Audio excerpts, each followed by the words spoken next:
Good day, ladies and gents, wherever you may be around the world, and welcome to this special stream on Incels with my special guests, Sandy Nowicki and RedHawk. As I usually do on these streams, I'm going to start us off with a bit of a tune.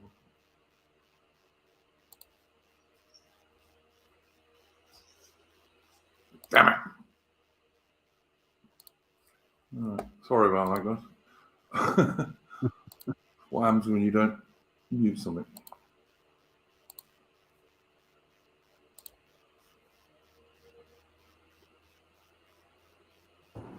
My name is O'Kelly, I've heard thee readily, from Fear to Bereilly, from Leeds to Lahore.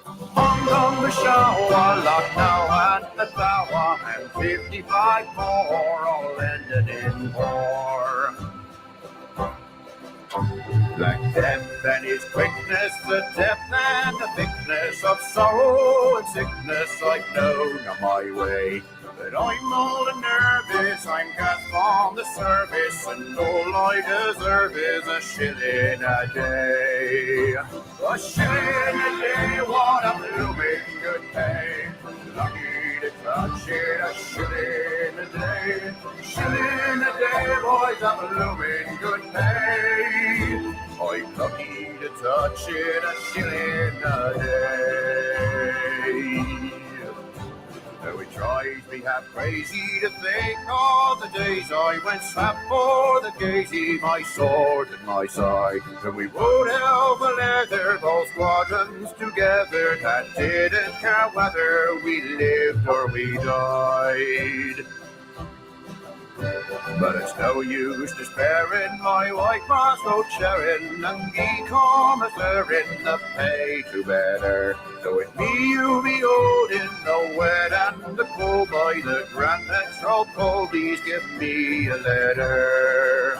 Oh, give him a letter, can do no better. These troops are the major, run with a letter. Give him his letter, can do no better. Troops Sergeant Major, run with a letter. A shilling a day, what a blooming good pay. I'm lucky to touch it, a shilling a day. Shilling a day, boys, a blooming good pay. I'm lucky to touch it, a shilling a day.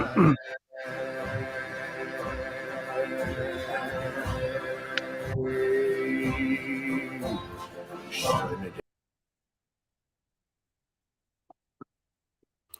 Okay, that was an original thing from a chap called Chris Gard. Go and check out his YouTube channel, who I found out about from Semiagog, amongst other people. It's an excellent channel. Do go and check it out. Okay, welcome to my guests, Sandy Nowicki and RedHawk. How are you guys doing today? I'm doing well. This is Andy, but I can't speak for anybody else, but I'm doing well, and it's good to talk to you again. Mm-hmm. And I'm doing well as well. I enjoyed our last talk so much, Iron Duke, that I just had to come back for more. So happy to be here. Yeah, well, I've streamed with Andy and RedHawk before, and I like both of them. And so hopefully this will be a good and interesting stream. Andy, you've done like some stuff on your own YouTube channel about incels, and you know some of them, I believe. So I thought maybe you could start us off with your views on what is an incel and what kind of causes this kind of stuff these days. Yeah, well, my my sort of exploration of this topic began maybe 4 or 5 years ago. I first became intrigued with this group called MGTOWs, MGTOWs, Men Going Their Own Way. And you know, they were and I think still are well represented on YouTube and on social media, in spite of in spite of the all too present censorship. And so I sort of researched, or I don't know if that's too formal of a term, but I just went around out of curiosity, exploring all these MGTOW channels and what they were all about, and you know uh, what uh, what their take on things was as far as relations between the sexes in the modern world, and so forth, and MGTOWs talk about being red pilled a lot. Eventually, I don't remember exactly how it happened, but but eventually I came around to seeing that, you know, another segment of the so-called manosphere are this other group who call themselves incels. Now, the word incel, it's one I'm just almost loath to use because it has become a word that's just been appropriated uh, by mainstream types and by feminists and you know those who are hostile to to to to men with a different take on feminism than feminists have. Let's just say. And Andy, I was saying to RedHawk before we started that when I did some research for this stream, I kept coming across incels being described as people who hate women, which, so far as I can work out, is not true at all. Right. No. I mean, in fact, they're. I mean, it's like I would say I don't know if it's not fair to say anyone in the manosphere, quote unquote, hates women. Of course, there's a spectrum of feelings, and there are some who I would say that between incels and MGTOW, it would be the MGTOW who would come closer to having not a hatred of women necessarily, but just sort of a feeling of being fed up with them and a desire, you know, not to be around them in any kind of or not to want to get together with them in any kind of eternal bond, like say a marriage and so forth. But incels, they seem to talk more about how, you know, like they talk about how they're undateable and how you hear from them and they're it's just you know, without categorizing them in any particular way. I mean, without categorizing them negatively or overly negatively. There is a lot of whining. There's a lot of sob stories about, you know, I feel I want to be with women. I want a girlfriend, but they don't want me, and so that's where the whole term incel comes from. Involuntarily celibate is what it stands for. I have written. I wrote a short book, sort of a long essay called "A Final Solution to the Incel Problem," which I published back in 2018. And I've also written "Ruminations of a Low Status Male," parts 1, 2, and 3. And both of these works kind of discuss in their own way the kind of issues that surround groups like incels and MGTOW and modern feminism. I will, by the way, for anyone in the chat who's watching this, there will be links to Andy and RedHawk's stuff in the description after the stream.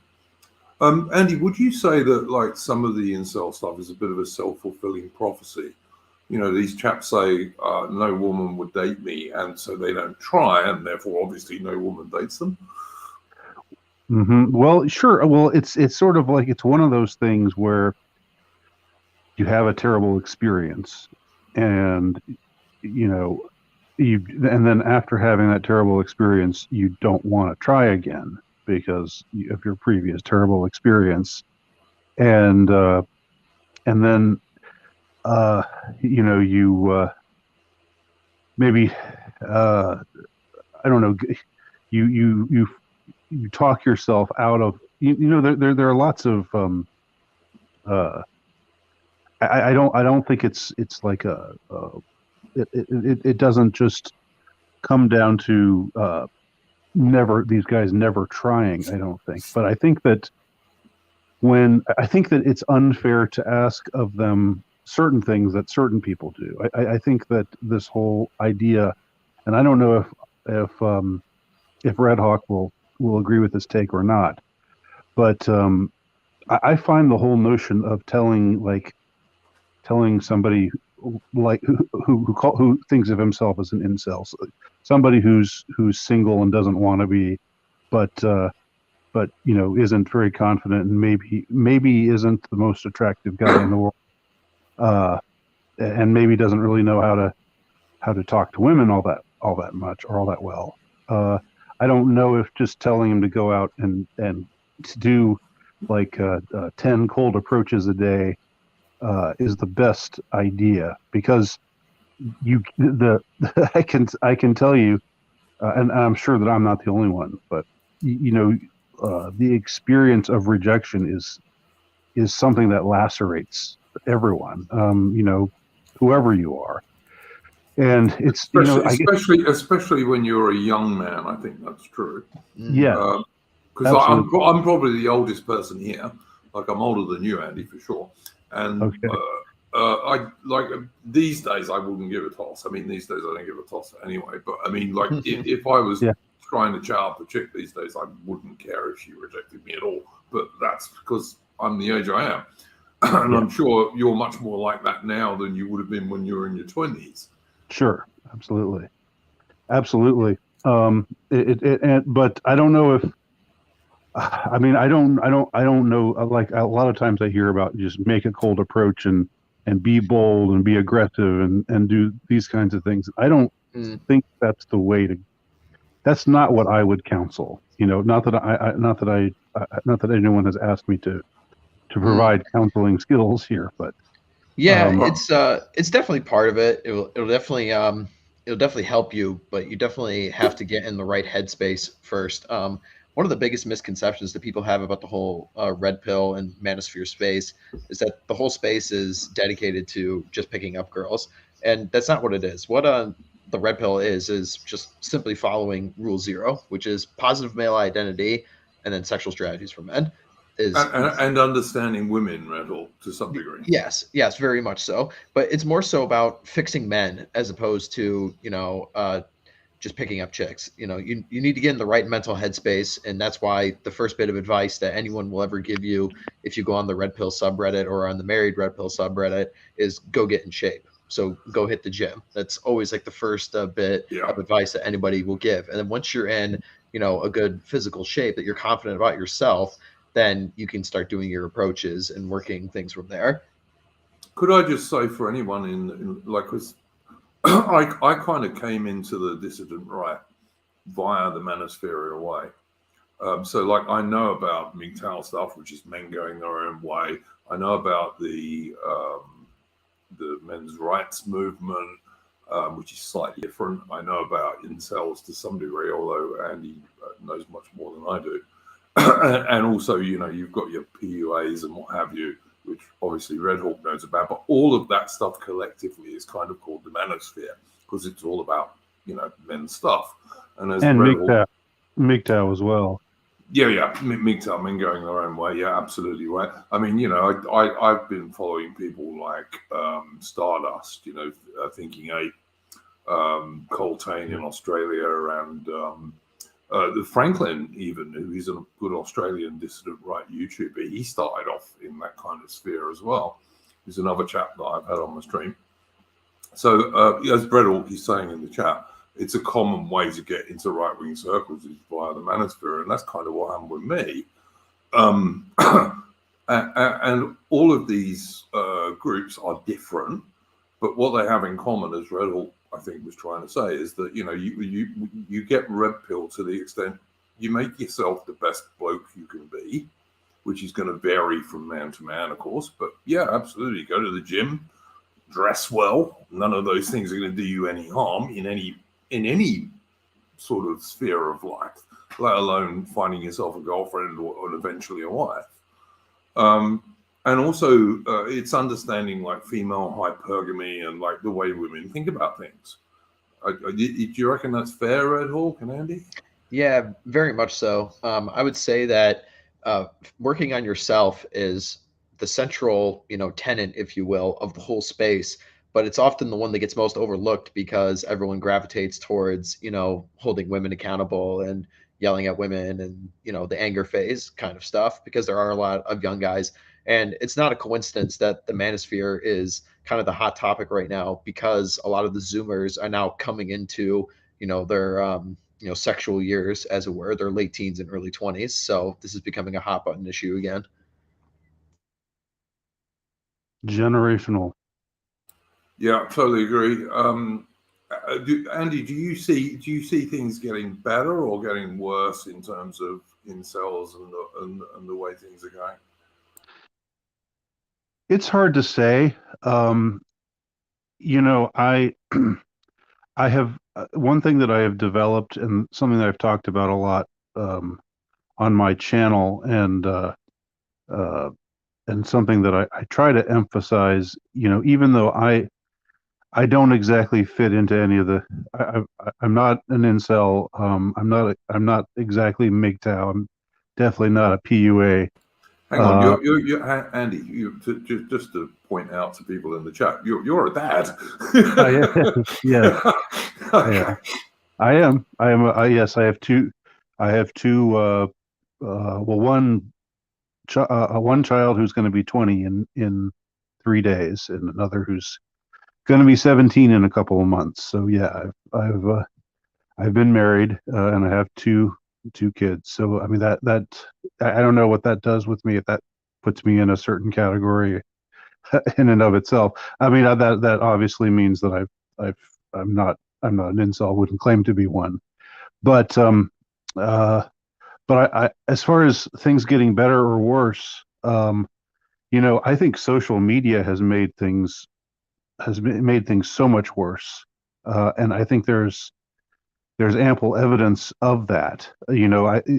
I've seen a couple of surveys now, and you guys probably have seen these as well, which shows that like the rate of sexless young men has skyrocketed over the last 10 years. And it just so happened that like around 10 years ago was right around when dating apps were starting up, right around when Twitter was starting up, right around, I mean, I guess Facebook had already been around for a little bit, but social media was really coming into its own, and dating apps were, had begun to be the way that people, I don't know, sought dates or sought boyfriends or girlfriends or even husbands or wives. Yeah, And it's now the majority now is dating apps, and something like 60% now of all relationships now start on dating apps and mm, online. Yeah, I saw that. Look, I've got a friend who is financially pretty secure. He's in his 30s. He's a very intelligent bloke. He's by no means ugly. He looks like a bloke, and I presume he dresses pretty well most of the time. And he tells me constantly that he has no luck on dating apps and this kind of stuff all the time.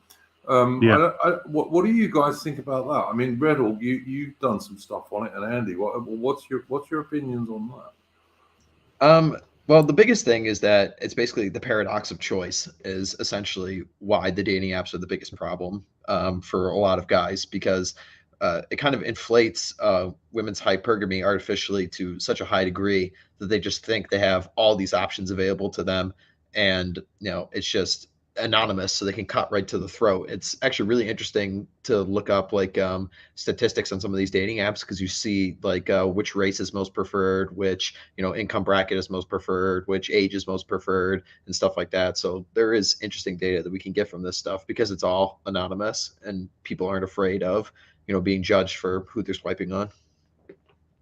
I would say that social media exacerbates the worst aspects of probably of everyone, but it seems most crucially of women in that 100%, 100%, Andy. 100%. in that it brings out you talk about being hypergamic or I think women are naturally hypergamic, and there's nothing wrong with that. Yep. In and of itself, as long as it's kept within reason, as long as it's tempered by morality. Let's say you if you're a woman, you want to be with a man who's stronger than you, and who you think will protect you, will take care of you, and that's fine. There's nothing wrong with that. That's part of nature.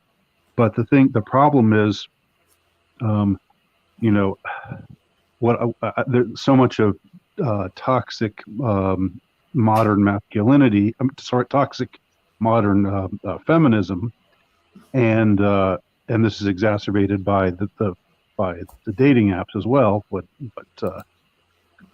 RedHawk was just talking about. But so much of that is encouraging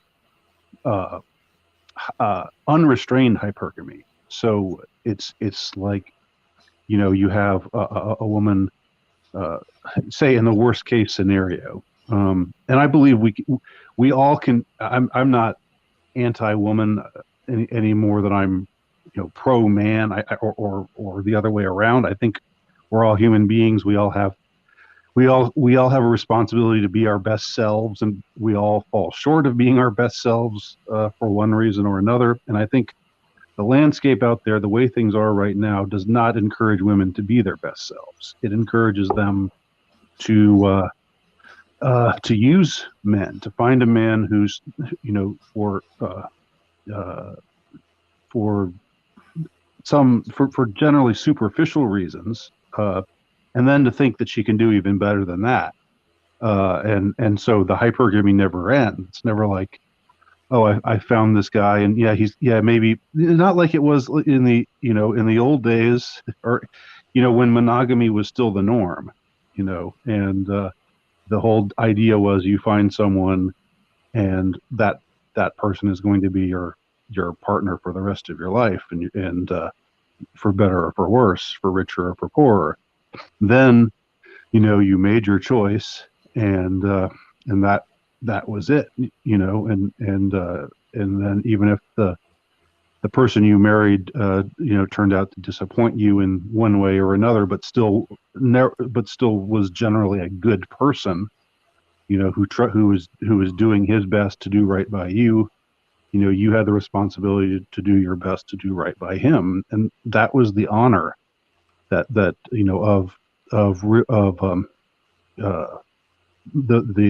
marital bond, or of the courtship as it used to exist before the sexual revolution. And so all of that has been dismantled over the past 40 or 50 years due to the sexual revolution. I would blame the sexual revolution itself as the primary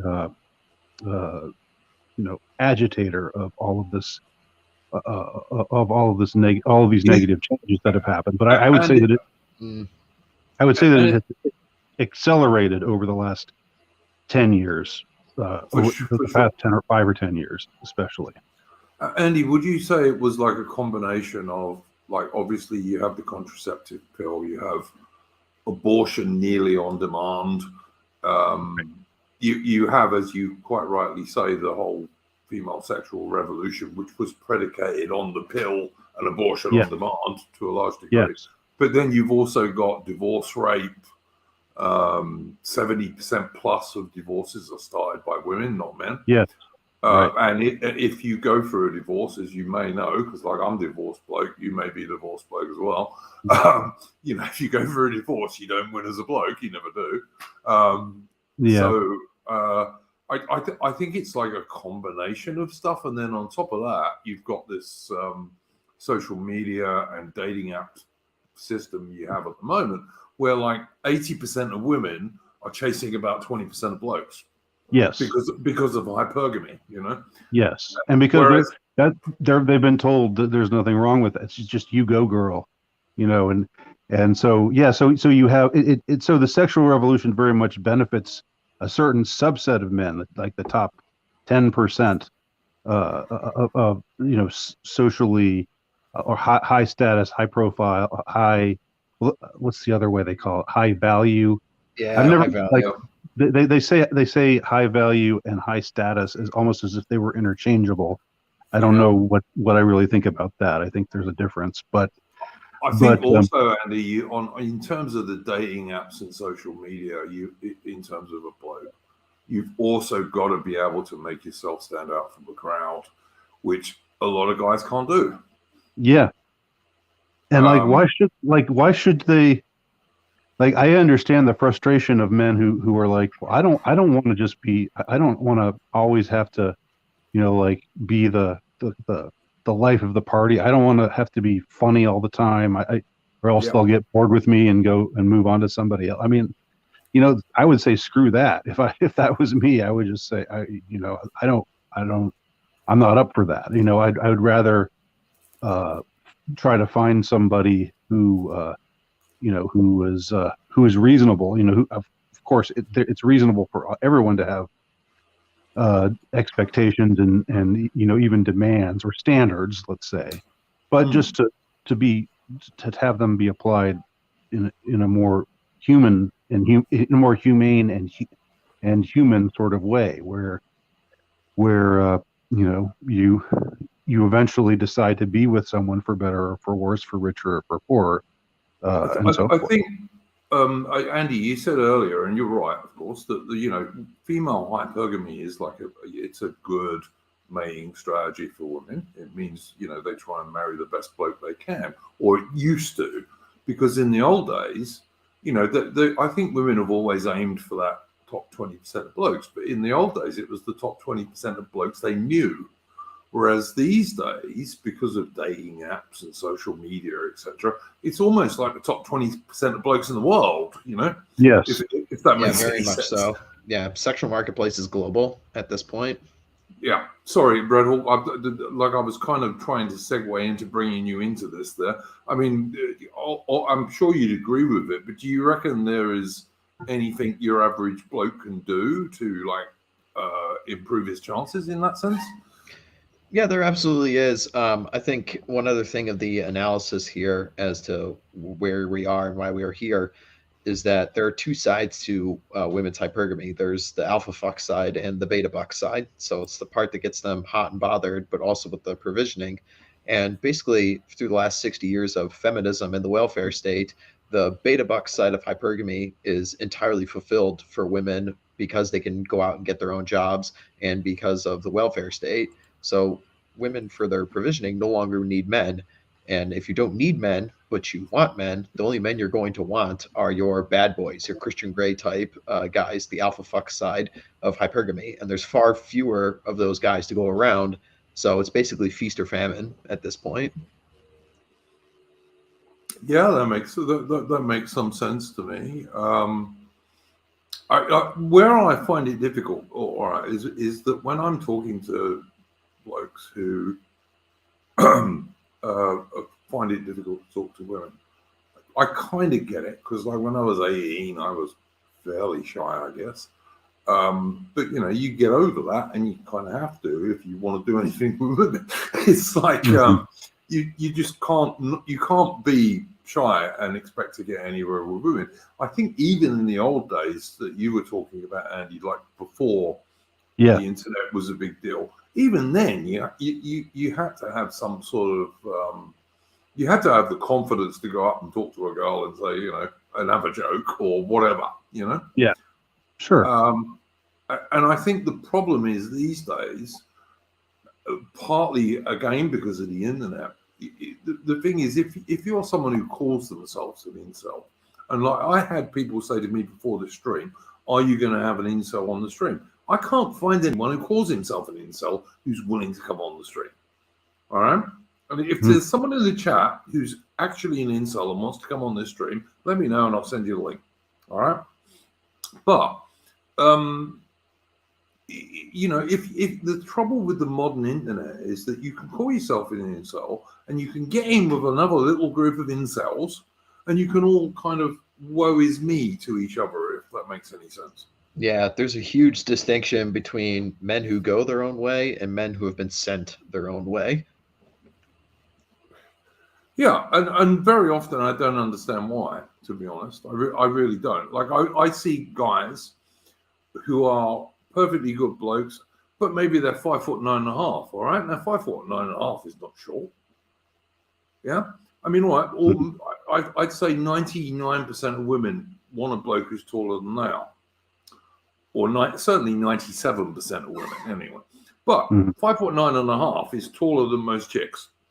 Okay, so if you're a reasonably confident dude and you dress well, and as RedHawk was saying earlier, you're in reasonable shape, you will not have that much of a problem finding yourself a chick.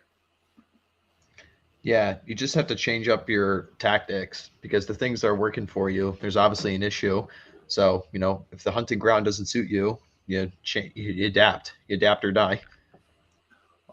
Lady of Charlotte in the chat has made a good point. She's saying many young men now have very poor social skills.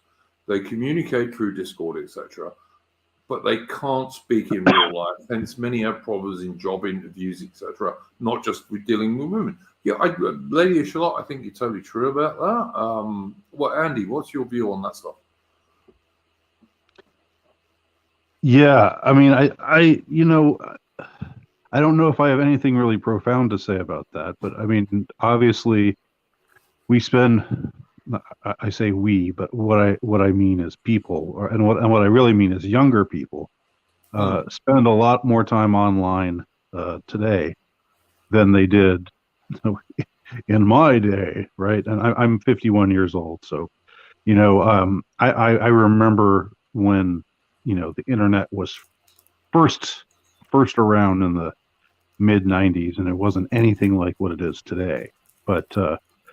But there's no doubt that a lot of men, a lot of younger men, that they do a lot more socializing,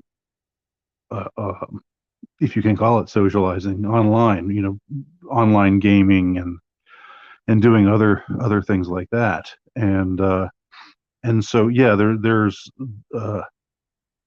I mean, like in I hate to keep saying, well, back in my day, but I will just one more time.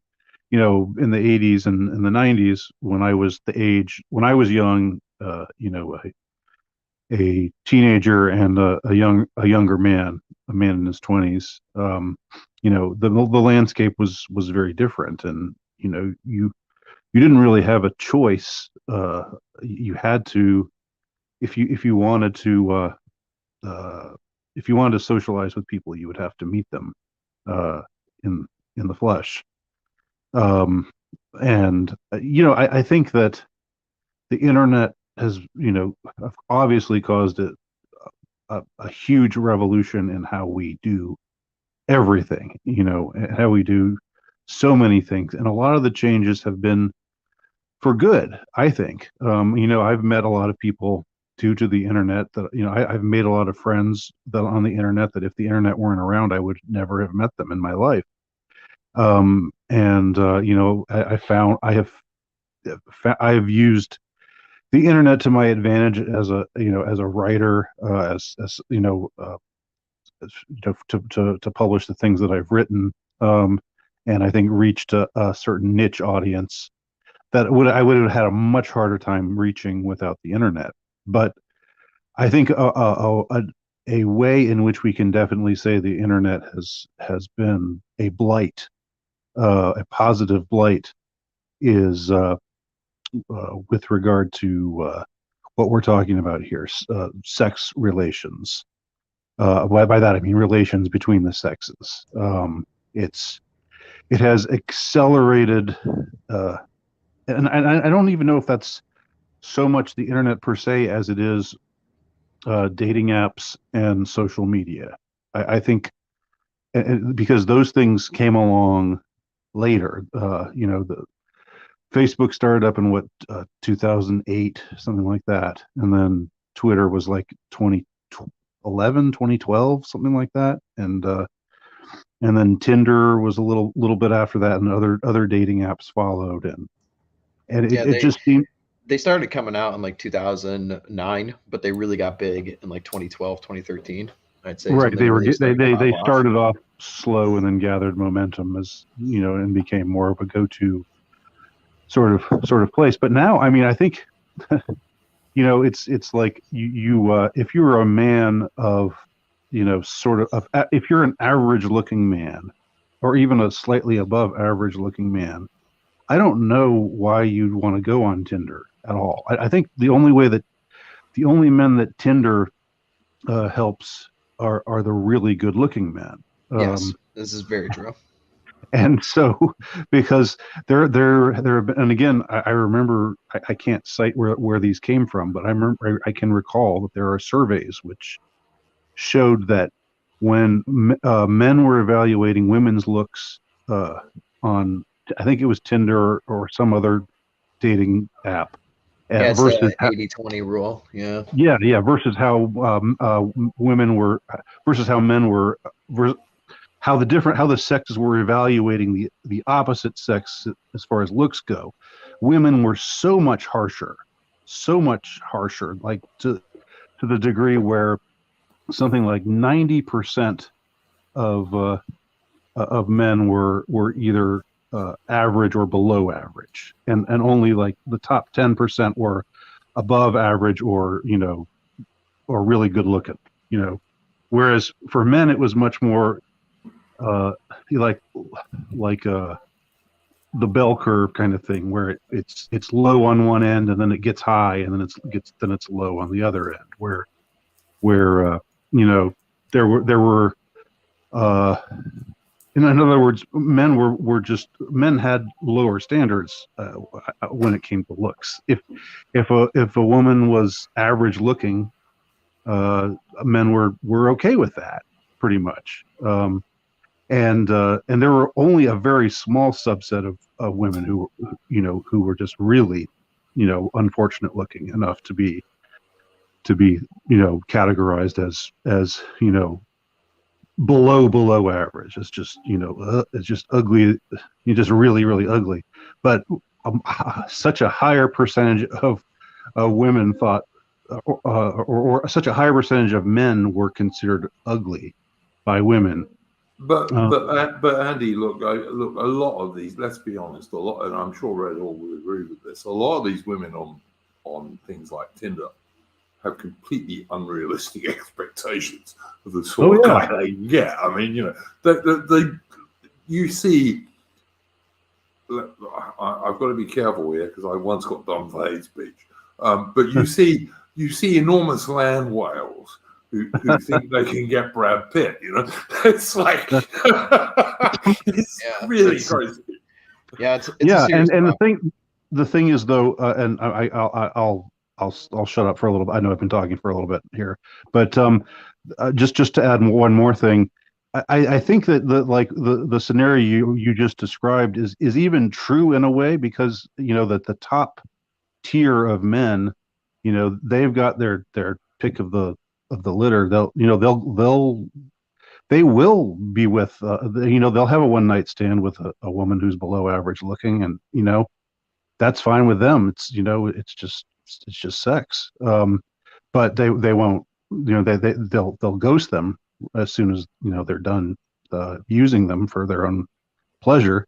And so what we have is more this what we have emerging in modern society is something more similar to what we found in these ancient societies that did not uphold monogamy, where you had the most rich and powerful men just accumulating enormous harems.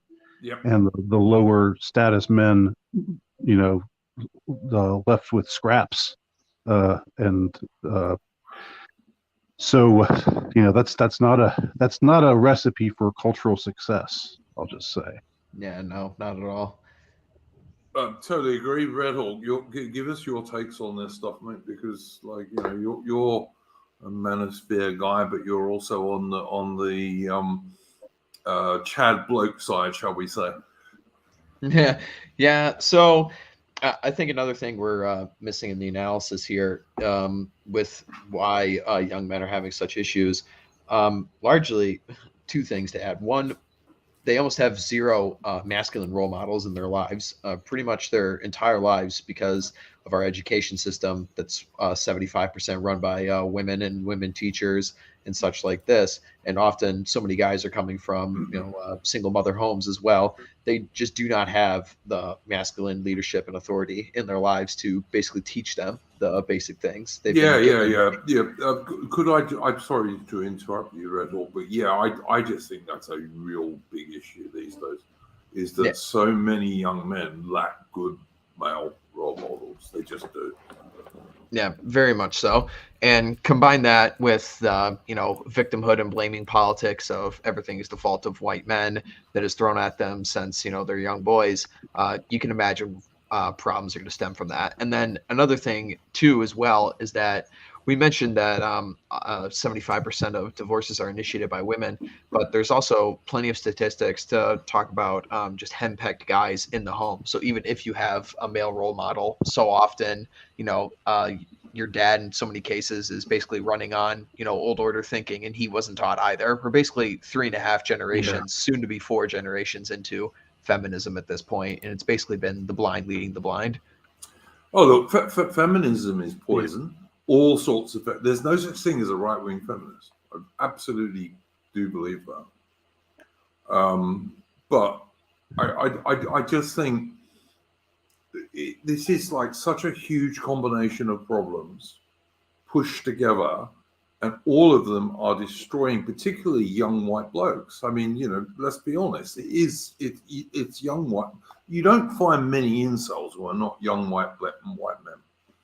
You might find a few in Japan, but not many. The Hikagori, can't remember what their name is. The Hikagori, the ones who spend all their time inside. But actually, there are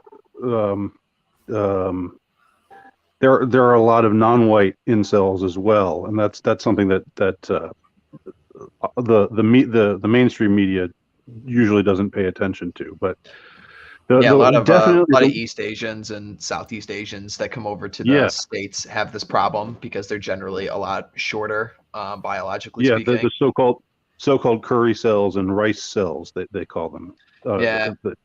So it is a global problem. It's becoming worse and worse as more places become westernized. I mean, you're starting to see pockets of feminism and its issues pop up in Middle Eastern countries. It's just a cancer that's spreading absolutely everywhere. And I would say that it actually benefits a certain strata of white men, but only the ones at the very top, because I think most of the surveys again that show that for women of just about all races that white men are the most desirable according to these surveys. Yeah, that's correct. But when they think of white men, they don't think of some average, like you say, average bloke struggling to get by, kind of guy, average looking or whatever. They think of the, as you say, the Brad Pitt types, or the the Thor looking types of guys, or the ones who are just super duper rich, the Elon Musk types, and they're like, and so it's complicated. But you're right, though. I think in that I think Iron Duke, you are right in that it's an issue for Western men because it's because of the breakdown of the family, and because of the disillusion of monogamy, and because of the destructive sexual revolution. Like the people who were behind the sexual revolution, they were just they were saying, yeah, the future, everybody is just going to be having sex all the time, and no, there's not going to be any more repression, and it's just going to be everybody's going to just be happier because there's going to be more sex available to everybody. But that's not how it works. Yeah, feminism is intrinsically tied to left-wing politics. Yeah, I mean, well, I would agree. Yeah, I mean, yeah, I would say 100%. If you want to, I'm okay with women, saying, hey, we should, if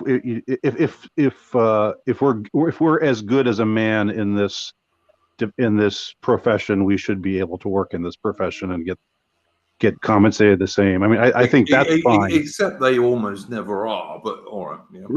Right. Yeah. Well, you have to compare apples to apples. I mean, I'm saying that some kinds of what they would call the first wave feminism, where it was more just about let us have choices, don't make us all be wives and mothers.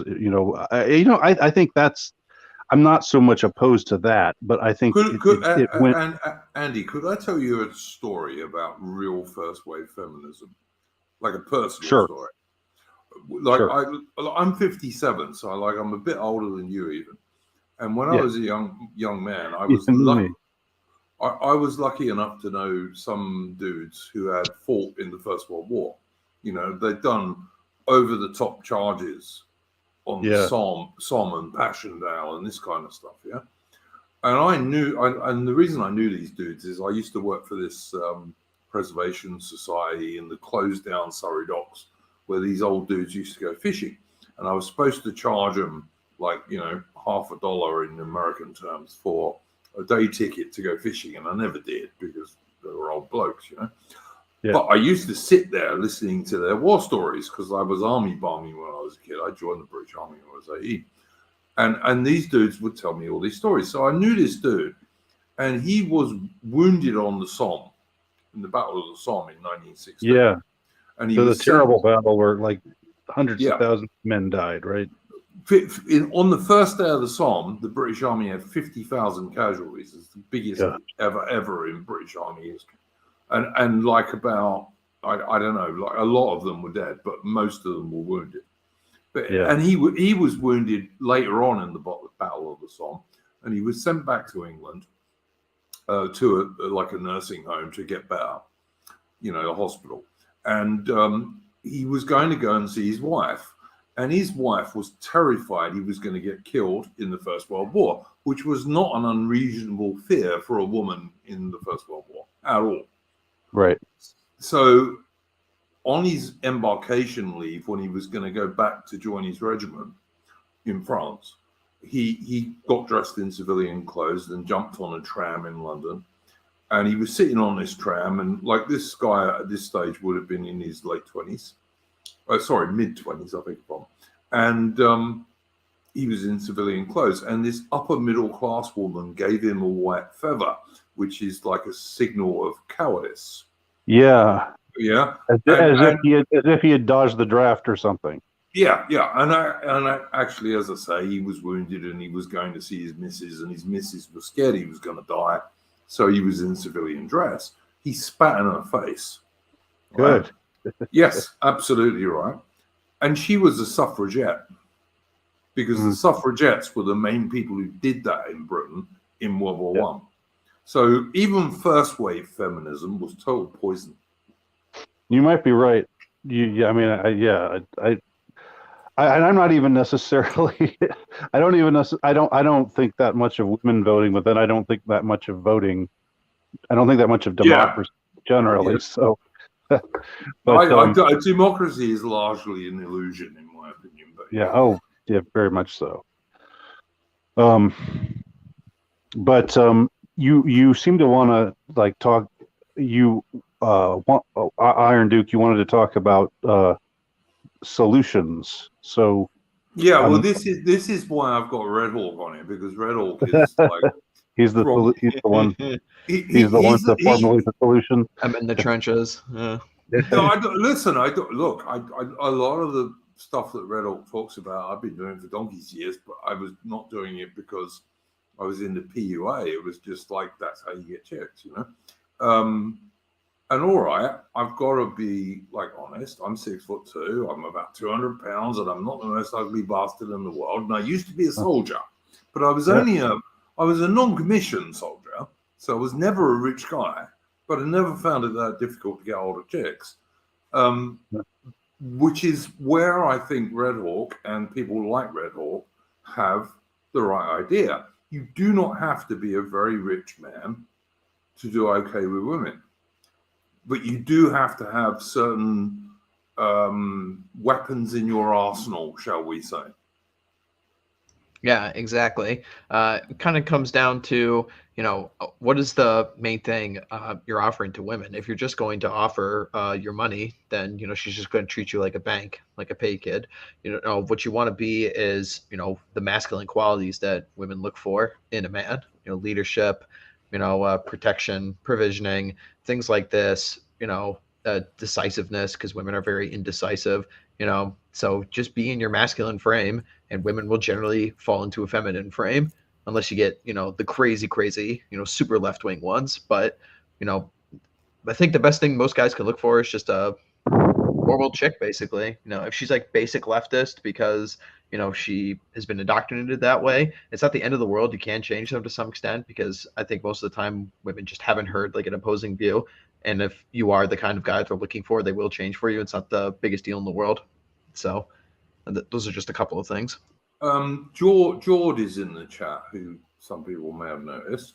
And I know he did a video not so long ago saying that he thought it was Chad and based to get a moderately left-wing girl and like turn her right-wing. And do you know what? I don't always agree with Jord at all. But that particular video, I do believe in, because I think most women, if she becomes your actual steady woman, will adapt herself to your views. What do you chaps think about that? Yeah, I very much agree with it. If you, hold your ground and stand your ground properly and just know how the dynamics work. Yeah, beat the shit tests and all this kind of stuff. Yeah, absolutely. Yeah, absolutely. If you hold firm, most definitely. The shit test, I wasn't really familiar with the whole concept of the shit test until like I don't know, 4 or 5 years ago, and suddenly I realized a lot of what during my married life I when I would be in these kinds of situations and not feeling comfortable and not feeling like there was any right answer to, like, the only right answer was just somehow to avoid the entire to sidestep the entire bind that they were trying to put you in. Yeah, I mean, when I found that out, and I was kind of late to the party there. That was an important thing to realize. Just how, because I do think, and that's part of what makes, and that's part of why I think MGTOW is popular with a lot of men these days, because shit tests, especially if they're just never ending, they're so wearying. Like, if you're always being tested, if it's always like, what is it that I hear about? If I were an insect, would you still love me? Just the questions like that. And that's kind of the more silly side of it. But yeah, if you but, get yourself into with like a really neurotic girl that's just really, really wild and crazy, the shit tests are pretty much nonstop. But it's definitely way easier to get into a relationship and start things early, as opposed to trying to backwards and re-engineer it, so to speak. So the sooner, I think this is actually really interesting. I think a lot of like the red pill rage and stuff is probably not going to be as common as it used to be, because we have the internet, and guys are going to continue to run into this problem despite what the feminists and global homo want to say about it. Guys are still going to want to pick up chicks, and they're going to Google why isn't it working, and there's so much of the manosphere information out there at this point. I think it's just a matter of time before more guys come to this information, and that's really good, because the the sooner you figure this stuff out, the much easier your life is going to be on this front. RedHawk, I totally agree, but I would just say this: look, the problem with the internet is it's little compartments who spend more time arguing with each other than they do doing anything positive very often. So that, like, you know, you'll get incels who'll sit in their little bit and like all go, woe is me, woe is me. Then you'll get PUAs who will say, oh yeah, no, well, we do this and we do this because we're Chad and all the rest of it. And then you'll get the MGTOW guys who are, I guess, somewhere in between that in some respects. And one of the things that gets me is that we have to like kind of like, I'm a big tent guy in terms of the dissident right, but I'm also a big tent guy in terms of the manosphere. In the like, particularly because as both of you have said, both Andy and you, RedHawk, have said, so many young men these days like good male role models. Yeah. We have to start saying to these young guys, look, you know what? Women are like this. They just are. There's nothing you can do about it. So you got to adapt around that and win. Mm-hmm. Does that make sense to you, Andy? It makes sense to me. I've been more along the lines of just like,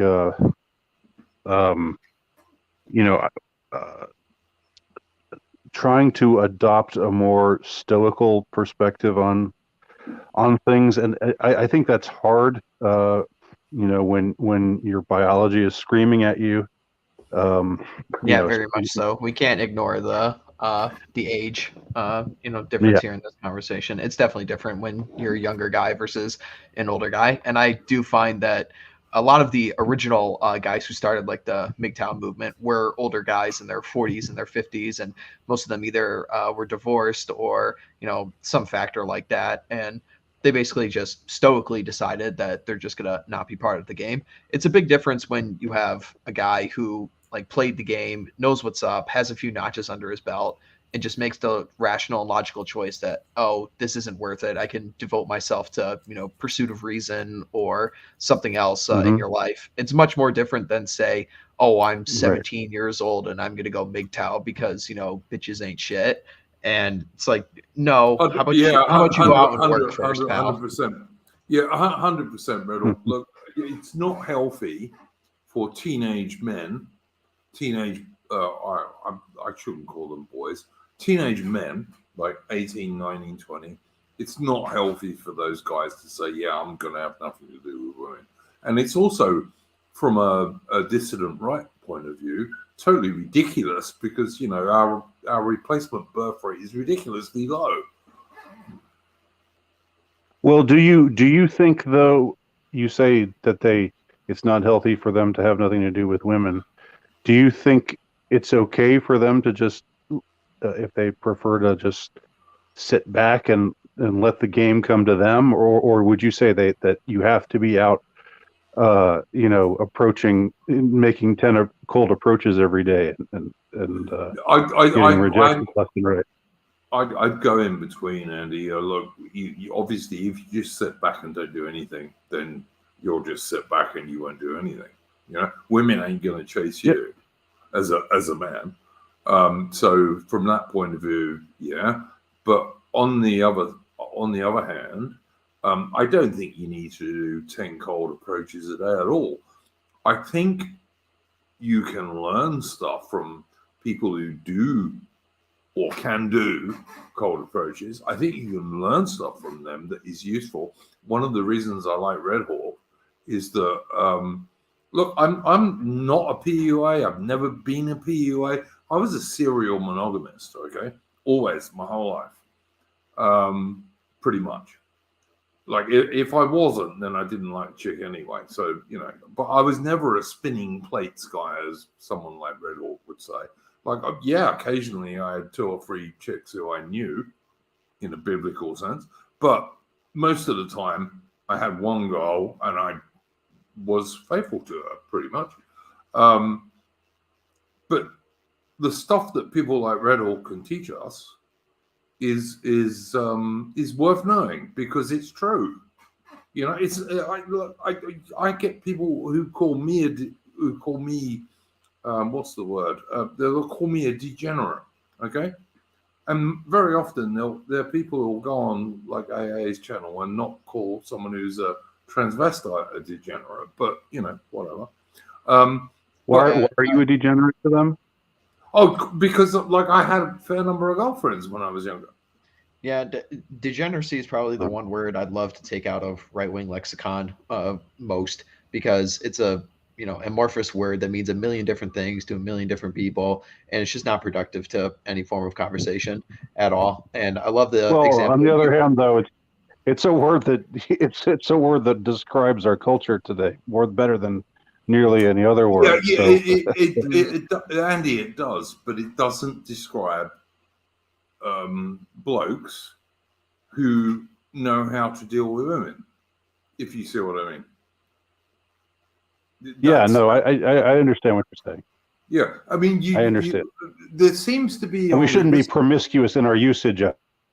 Yeah, absolutely. What I mean is, like, you know, a traditional man, even a faithful traditional man who was always faithful to his woman, yeah, when he had one, or when he was married, or whatever, they weren't blokes who didn't know how to deal with women, who didn't know how to flirt with women, who didn't know how to do these normal sexual interactions or semi-sexual interactions that are absolutely dependent on they're absolutely essential to like human life because of the kind of species that we are.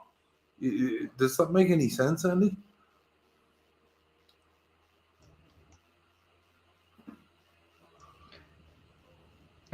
I tend very much to agree with that statement.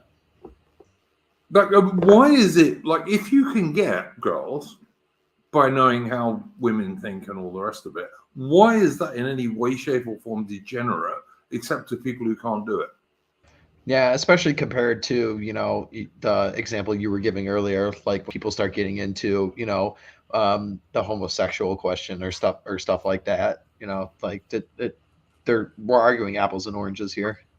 Yeah, totally agree. Andy, what's your view on that,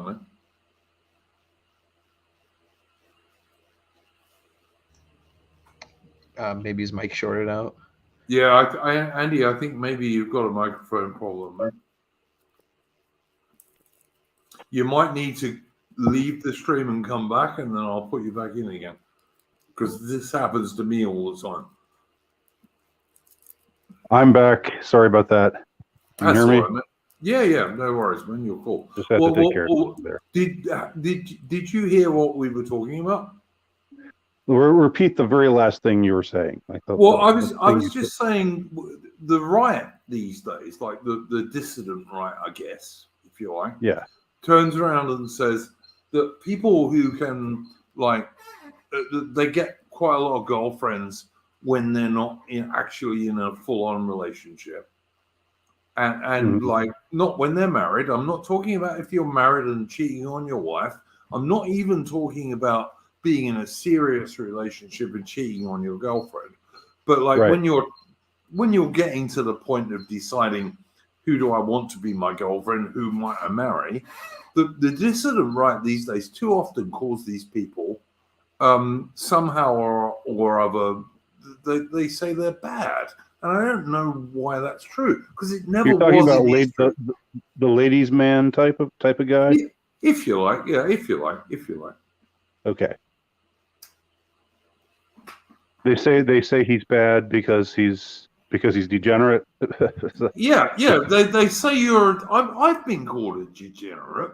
I've heard RedHawk called a degenerate, and like I just don't understand where that comes from. When you have like 80% of chicks chasing 20% of blokes, you know? Right. Well, I mean, if you're in that 20%, if you're lucky enough to be in that 20%, then you don't think that that kind of man can behave in a degenerate way, or in a, let's just say, in a licentious manner. because but he's got. hang on, Andy. What I'm not saying that you should cheat on your wife. Certainly, I'm No, not saying that. But I'm also not saying you should cheat on your genuine girlfriend either. I've never been in favor of either of those ideas. I understand what you're saying. Yeah, I'm just saying, like, when you're playing the field, you're playing the field, you know. Right. Well, I mean, how far does that go? As far as like sleeping with lots of women, or just like flirting with lots of women? Or I mean, I think there are different. I guess my answer to that question would be dependent upon, exactly. I mean, I think there's maybe there's the sort of there are different types of guys who have, let's say, who have a lot of options. And when you have a lot of options, you there's a lot of different directions you could go with the options that you have. Yeah, Um, yeah. and the same goes for women too. I mean, it's like, like we were talking about, the current dating market very much favors women, because men are far less picky about who they'll go out with, who they'll see, who they'll date.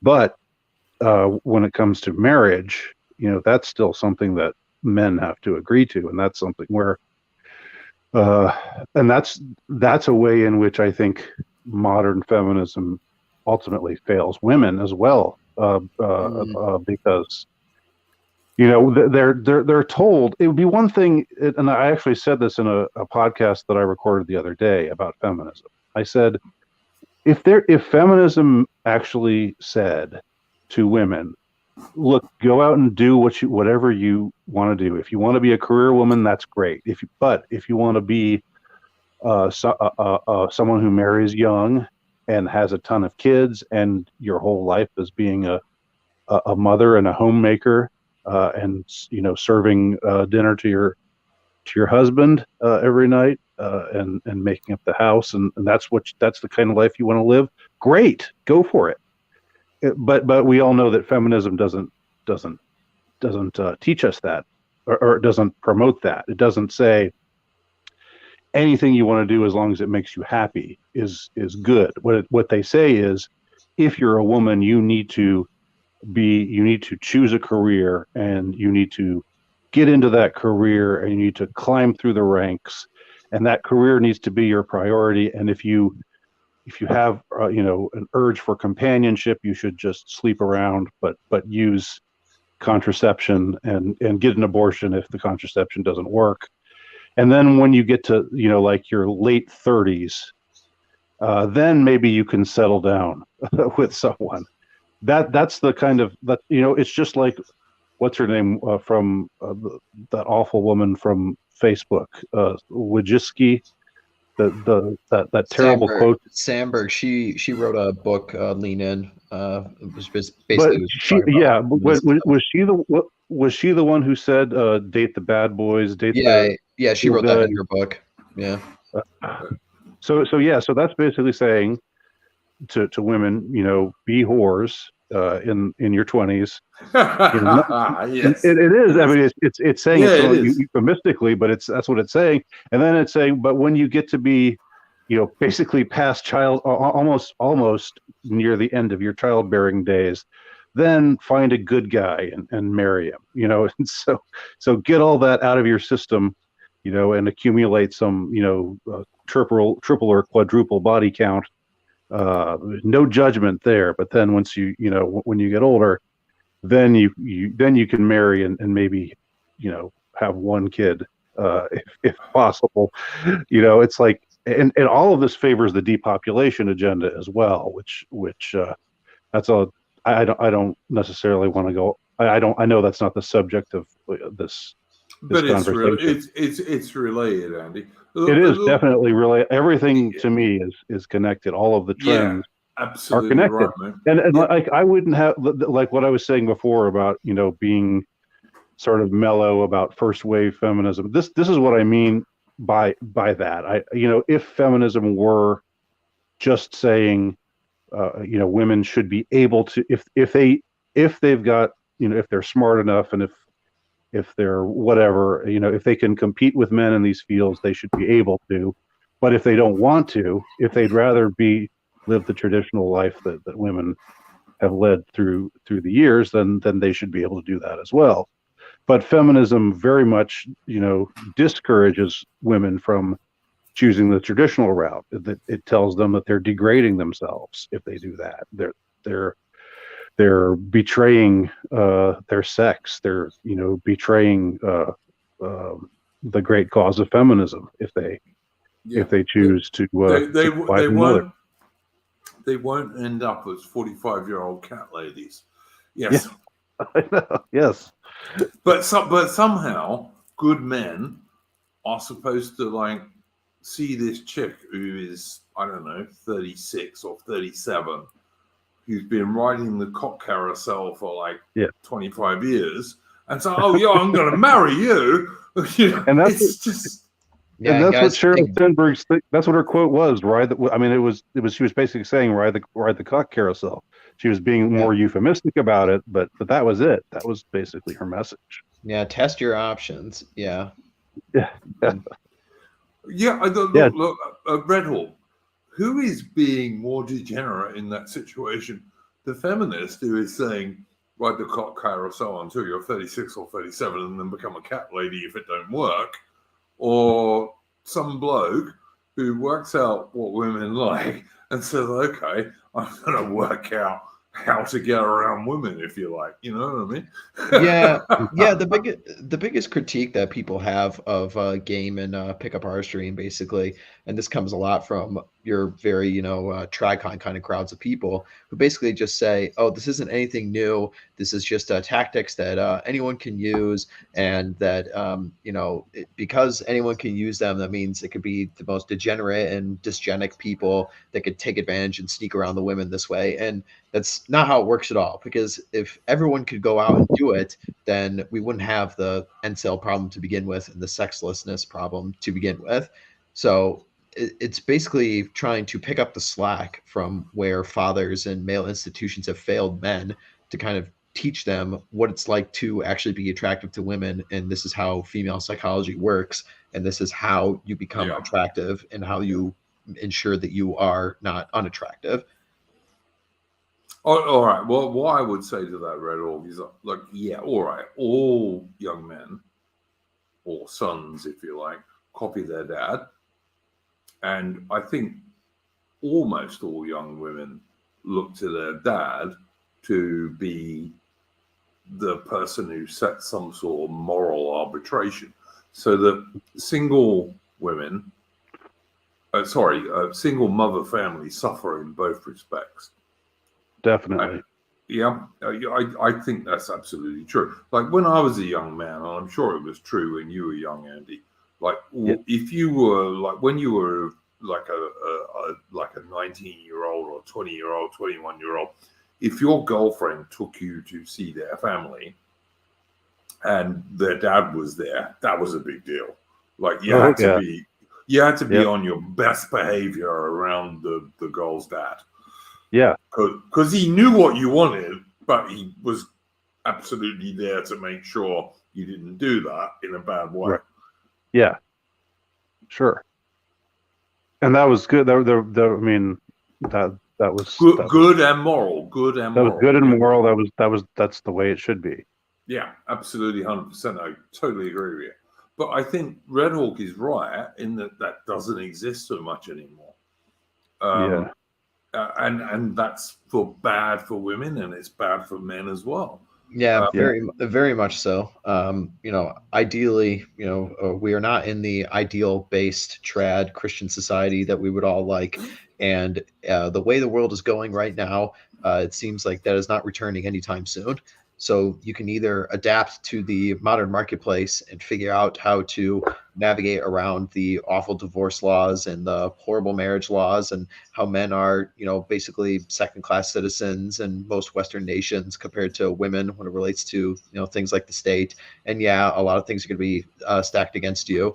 But are you going to complain about it, or are you going to go out and make your life as best as you can and try to win at this rigged game?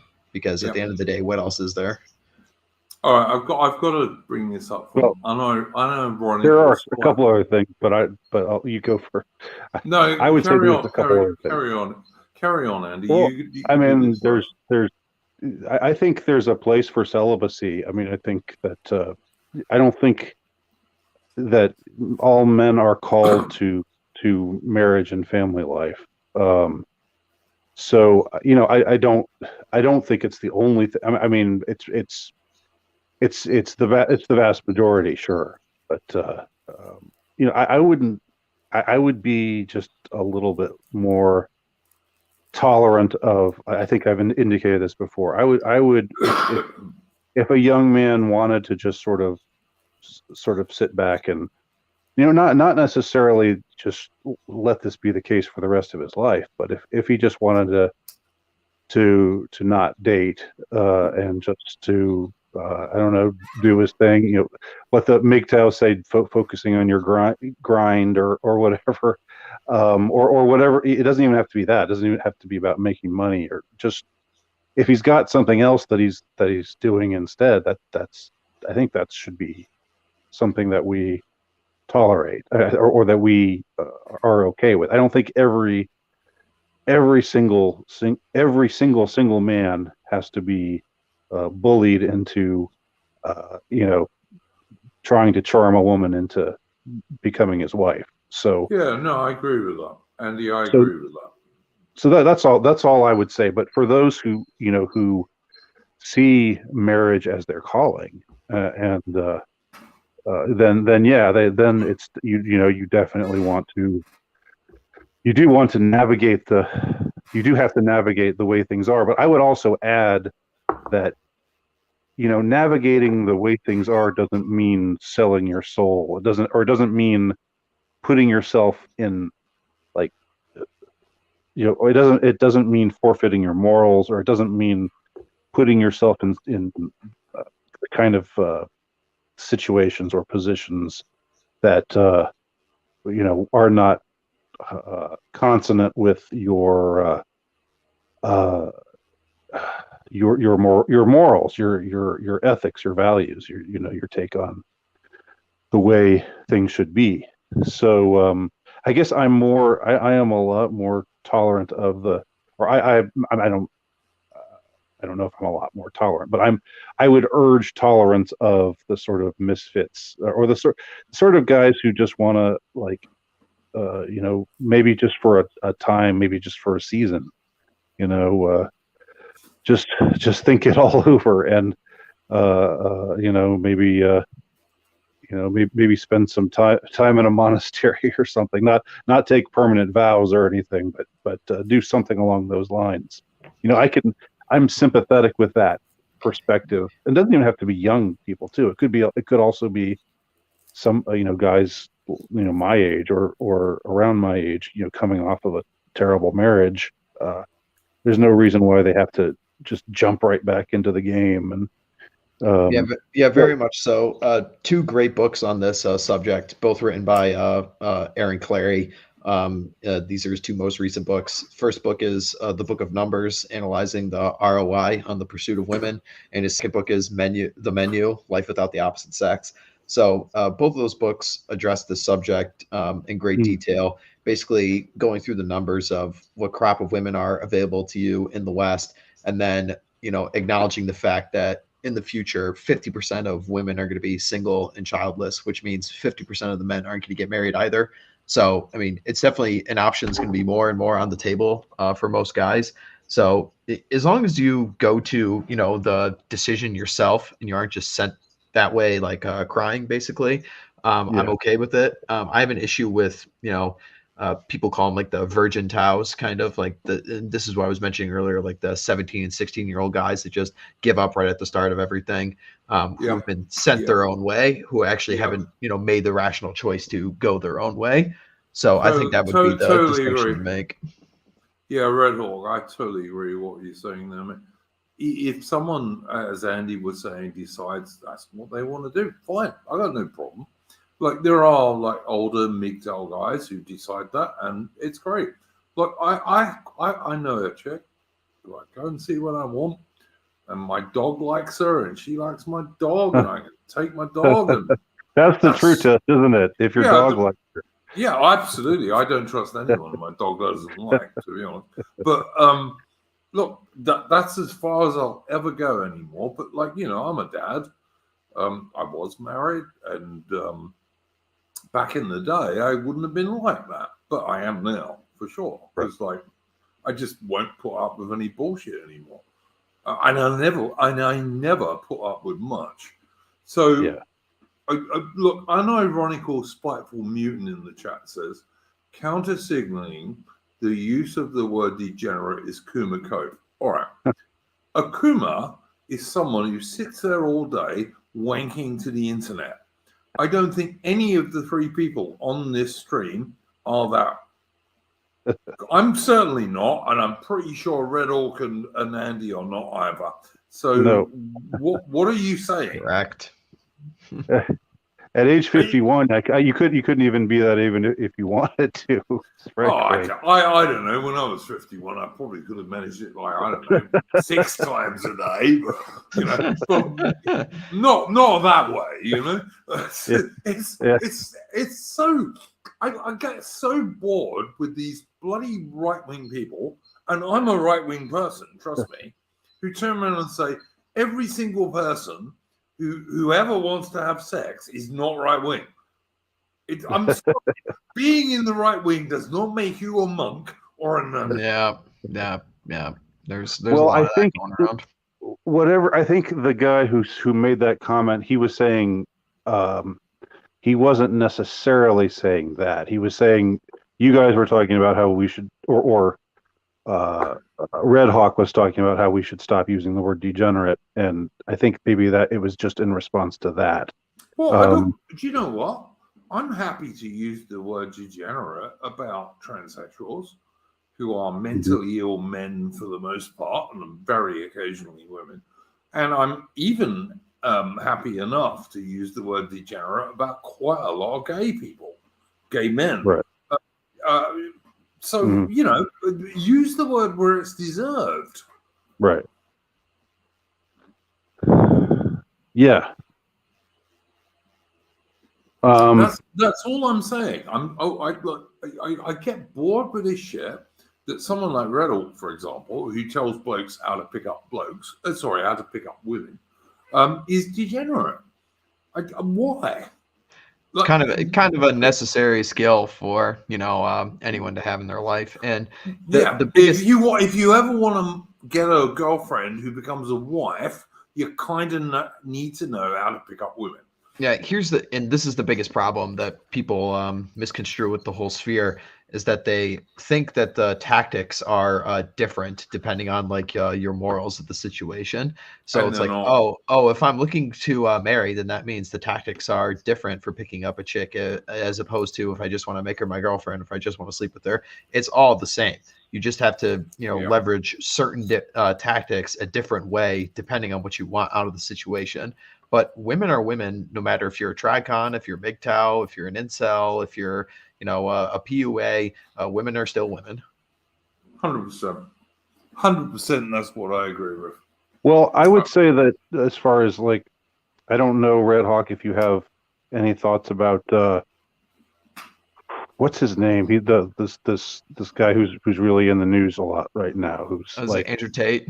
Andrew Tate. Like if the PUA is Andrew Tate versus versus a PUA who's like, okay, here's how you meet a woman here's how you get a woman into your life who's you could potentially have something serious with and maybe end up marrying and having children with.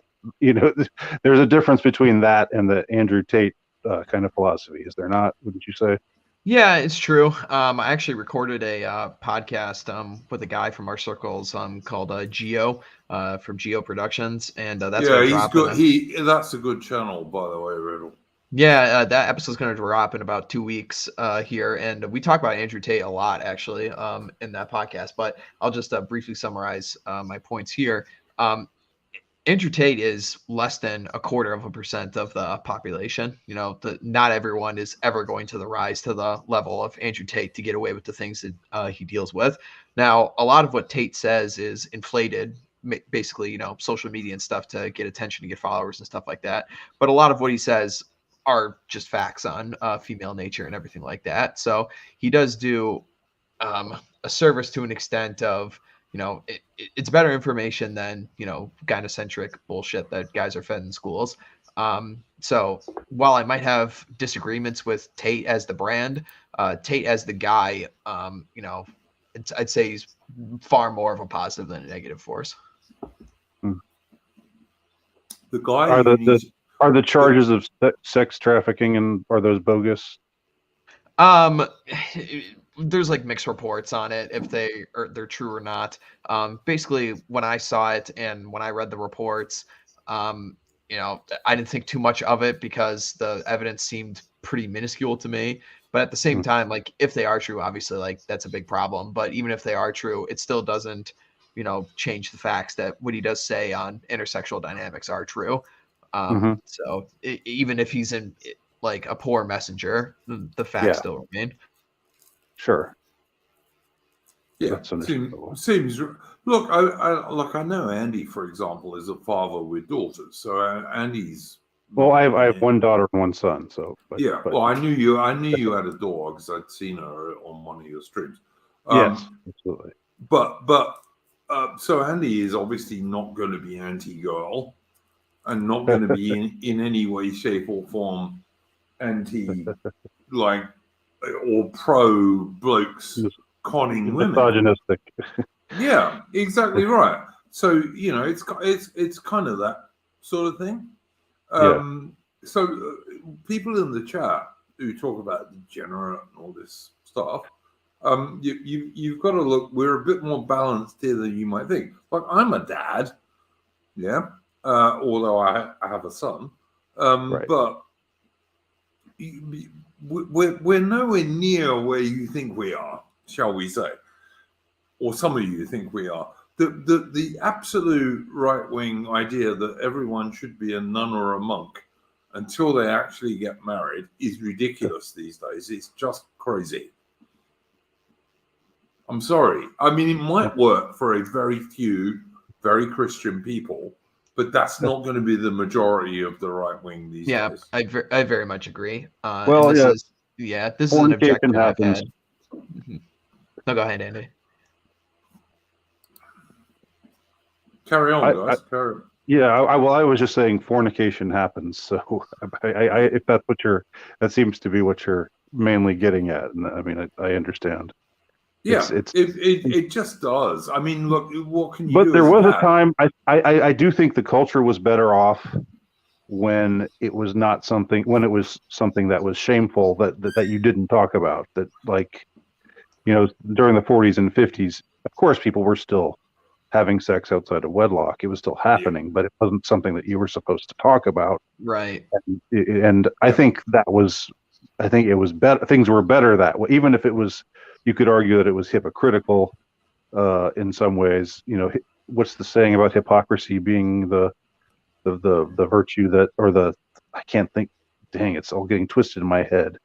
But somehow, like the idea that you know, some hypocrisy always follows a culture that values virtue. That, you know, that it always means that some stuff gets kicked under the rug and you know, winked at, but and not talked about. And so I would say I agree with you with what you're saying, but I also think it would be better if, you know, if we were, and it wasn't even that long ago. It boggles the mind how quickly we've fallen.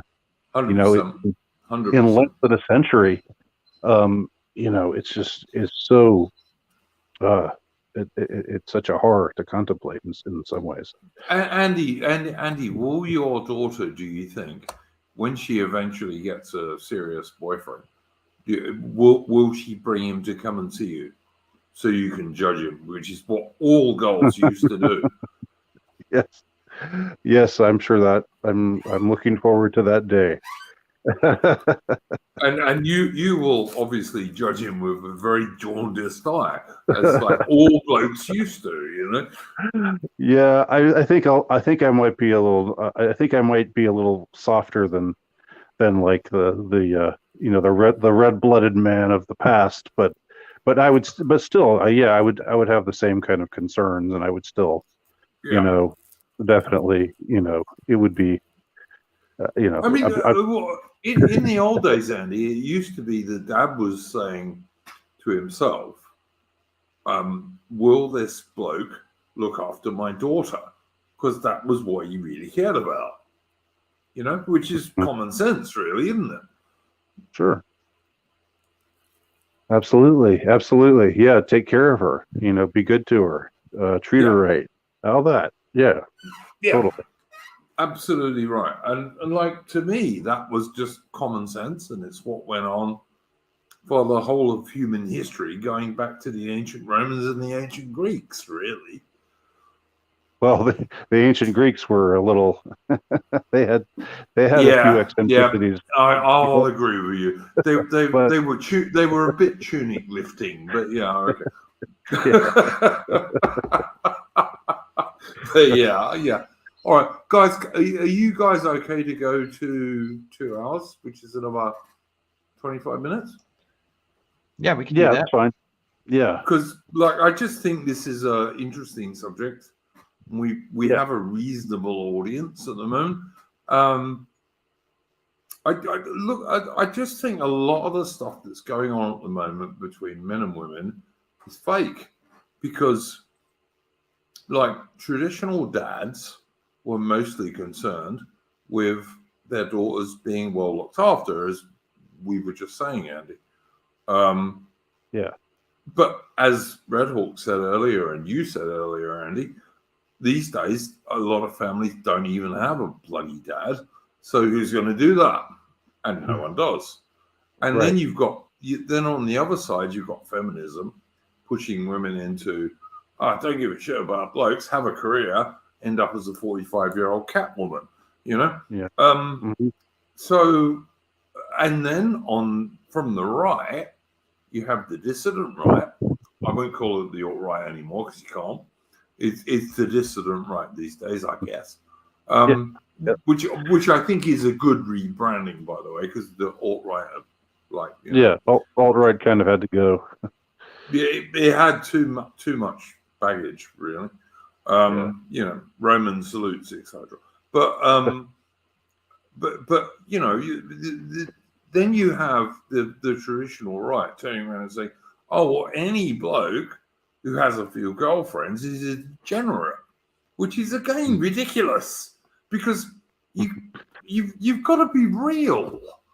For God's sake, I mean, I'm not suggesting that you, as a bloke, as a young man, you should turn around and say, "Oh yeah, I'll take this chick who's had 50 cocks in the last 5 years." I'm not suggesting you do that. Bad idea. But the idea that she's going to be a virgin is pretty hard in very much so. 2022. Very hard indeed. Yeah, you just have to get comfortable with the facts on the ground and the way things stand. And I mentioned this on a previous podcast.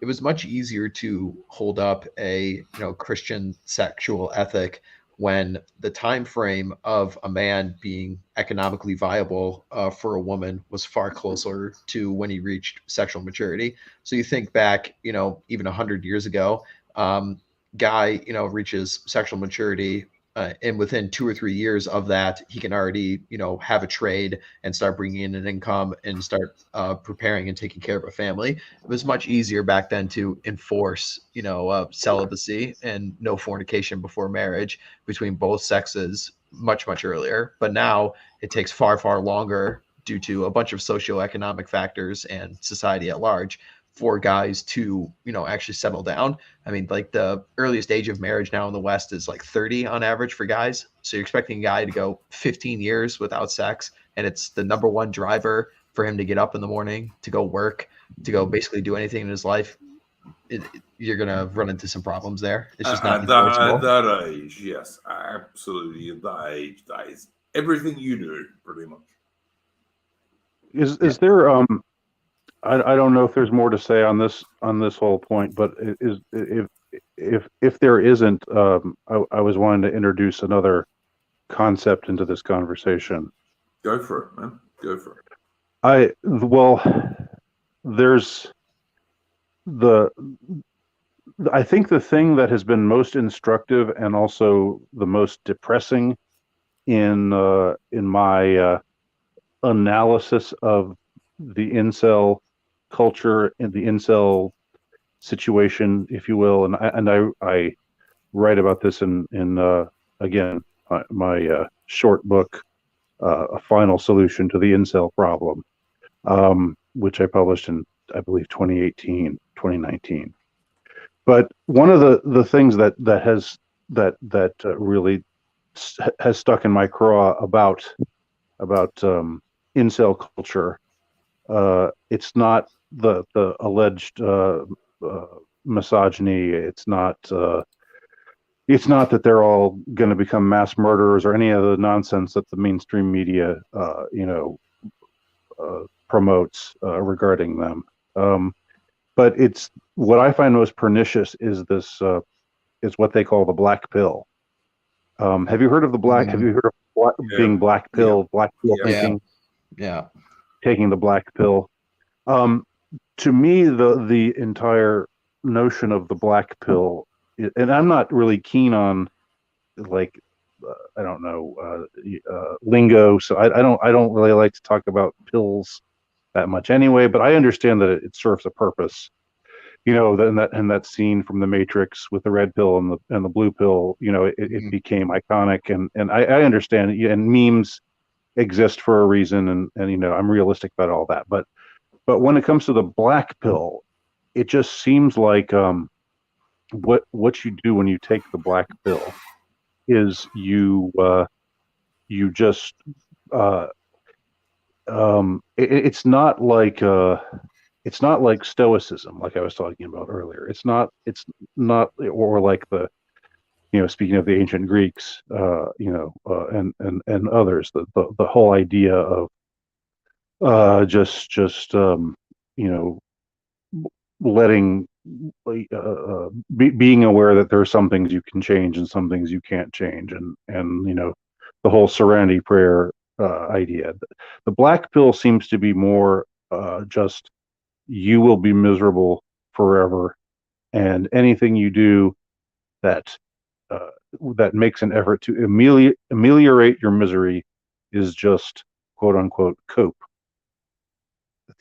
And this is what I get from this is the general understanding that I have of what the black pill is, and it just seems like it's like you know, and I it's not like I'm I'm definitely not a temperamental optimist myself, so it's not like I'm saying, hey, you know, look on the bright side or be optimistic or you know, I'm not saying be quote unquote blue pilled, like, you know, be all deluded in all the ways that the world wants us to be deluded. But the black pill is just such poison because it just encourages. It says you're done. You know what? Something a phrase that they use a lot is "it's over." They say it's over.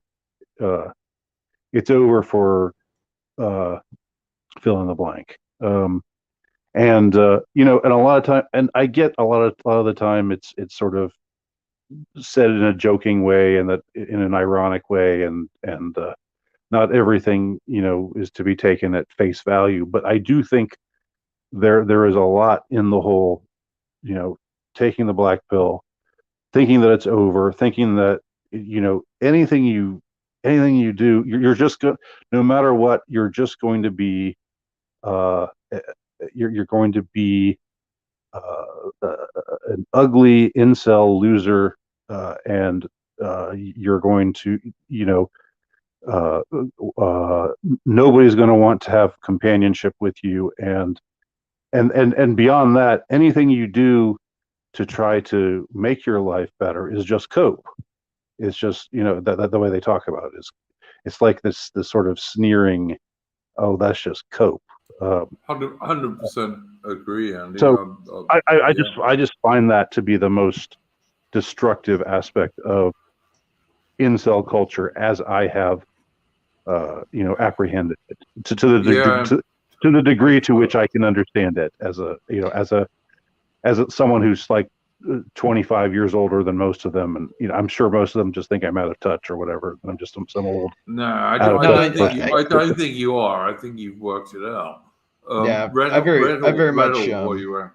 yeah, I very much Yeah. agree with the analysis that being black pilled, and then this ties into a lot of like when people criticize or characterize, I should say, incel culture and incel communities, they always associate it with the women hating aspect of it. And there is, I mean, there definitely is some of that to an extent. You know, it'd be foolish to say there isn't, but number one, that's not productive and not healthy for you as a guy. You're supposed to like women. You know, they're the natural complement to you, and it doesn't serve you. They're kind of cute women. Yeah, exactly. Like They are even enjoyable. if you only see them as decorative, they are kind of cute.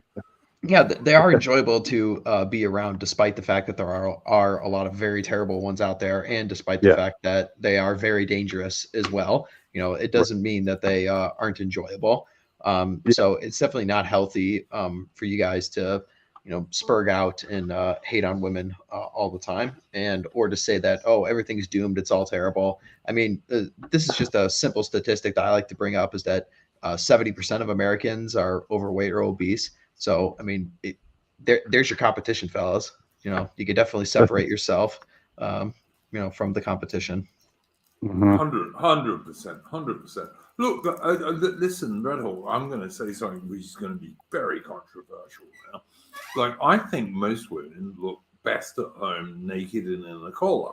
But, that doesn't mean I don't like women. I like women, but I like women in my own way. Very true.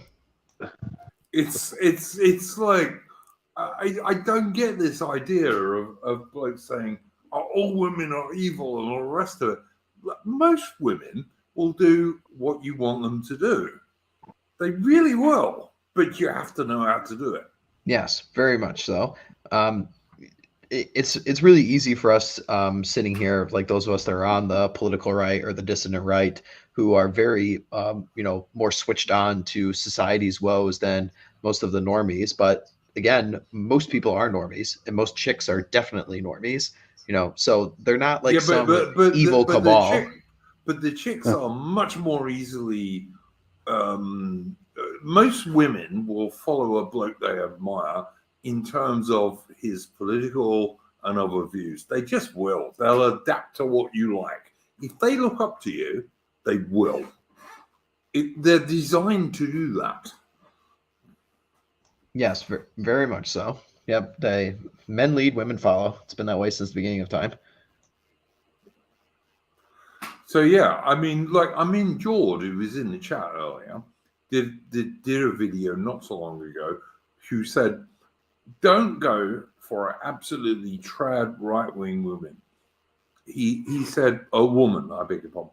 He said, go for a slightly leftist woman and convert her. And you know what? That is absolutely a realistic thing to do. I mean, you don't go for you don't go for some Antifa slag, but because that's not going to work. But if you go to a slightly leftist woman and you turn her into your girlfriend and maybe eventually your wife, she will absolutely go along with what you say. Yep. I don't know why is there a particular benefit to seeking out a leftist woman? I mean, I'm not saying no, Andy. I'm not saying seek out a leftist woman. What I'm saying is, if you do end up with a mildly leftist woman, if you're a right-wing bloke, which is going to be pretty much all of them. Yeah, these days most women are pretty leftist. I agree with you, Red. But if you do absolutely end up with a mildly leftist woman, if she really admires you, give it a year, 18 months. She'll eventually adapt herself to what you think, because that's what women do. so long as they look up to you. But they have to look up to you while you're doing that. Yeah, women has to respect you in order to love you. Yeah, 100. I mean, listen, RedHawk, different story. I would argue that women don't even know what love is, really, but which is very kind of red pill manosphere stuff. It's very, very, very spicy for sure. Yeah, but I can definitely that's see. Based. That's what they call based these days. That kind of thing. Andy, I don't know if it is, but I mean, you know, I'm an old bastard. I'm 57, and like I'm not sure most women know what love is at all. And what women do is, if they admire a man, then they love him in their own way. If you see what I mean. Starting with their fathers, right? It begins with their fathers.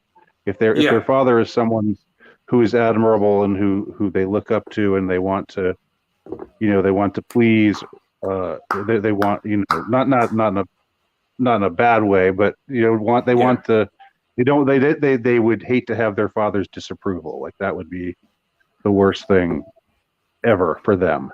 And so 100%, Andy. So they're kind of looking for another father in a way, you know, not in the absolutely not in some gross Freudian way, but like, you know, but in a way. Okay, let me make this clear because there are twats. Andy is 100% right, and women do look for someone who is a bit like their father, but not in a sexual way at all. Right.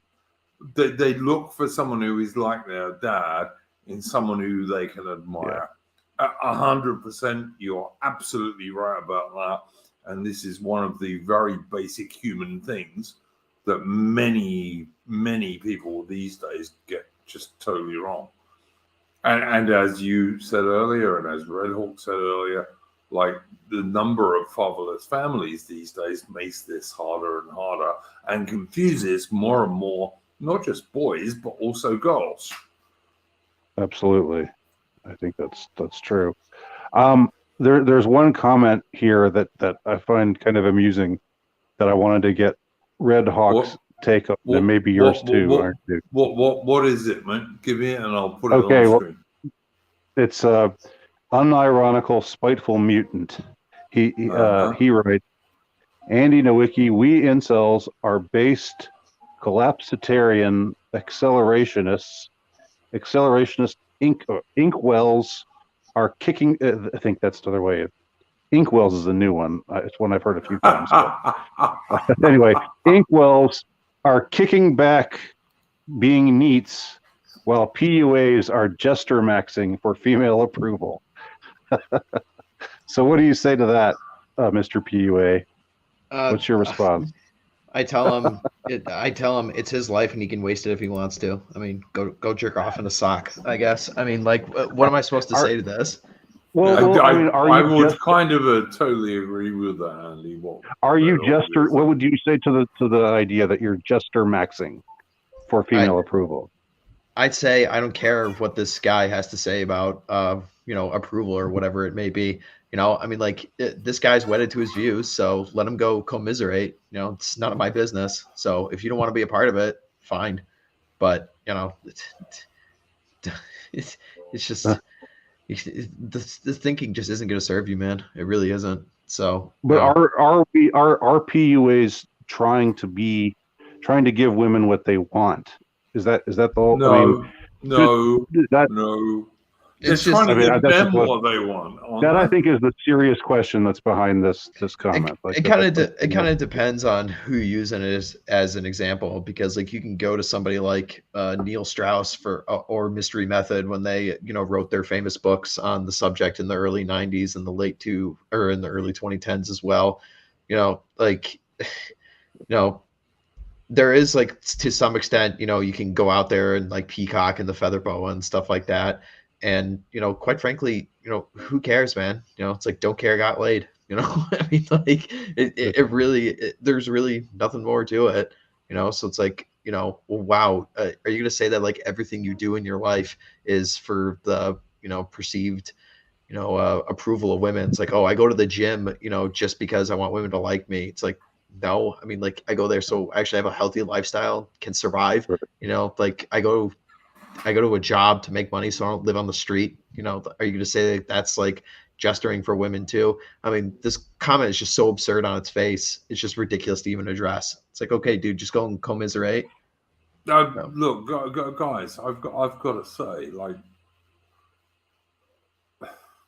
I don't totally agree with PUAs, like, and I see some shit PUAs around, by the way. RedHawk is not one of them, I would say, but which is why he's on my stream, or he wouldn't be.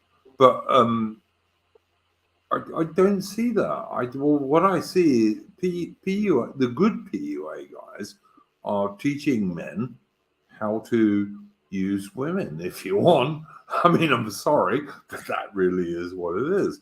I don't know. What do you reckon, RedHawk? Is that not true? I mean, I think it is. I mean, again, it depends on who you're looking at and who you're going for. I mean, like a lot of guys, you know, again, we mentioned this a lot in my podcast I did with Geo, is that there's a lot of grifters in the manosphere. There's tons of them, and Sure. you know, and there's a lot on. Who's the guy with the big beard who got done? He was always on Tim Paul. Oh, Jack Murphy is. He was always on Tim Paul, and he not only got done as being an actual cuck who sent his wife out to go and screw other men, but he was also shown eventually being screwed in the arsehole by some other bloke. I mean, for God's sake, guys.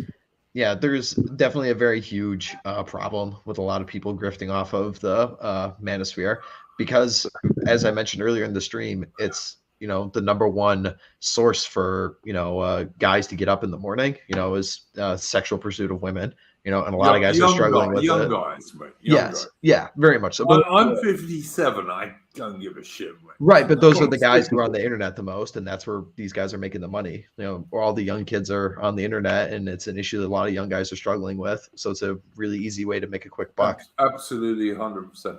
Look, RedHawk, I believe you're going to do a BDSM stream at some stage, aren't you? Yeah, at some point, it's definitely what I'm going to do. There's a guy. I want to be on that stream. Let me tell you, I have never, actually, well, not never. I've almost never had a vanilla relationship in my life, but I don't do BDSM. BDSM, especially these days, is like disgusting. And yeah, it really depends on where you're going for and stuff. It's definitely been, you know, looped in very much so with like the LGBT stuff and shit like that. And yeah, it definitely has gotten a very, very bad rap. We'll walk into a BDSM club and see a woman in a corset that costs 3 good cows their entire life. Huh. You know, this is very common. Look, I don't do BDSM. I never have. I occasionally have taken a girl to a BDSM club, which has always been the result. Has always resulted in funny stories.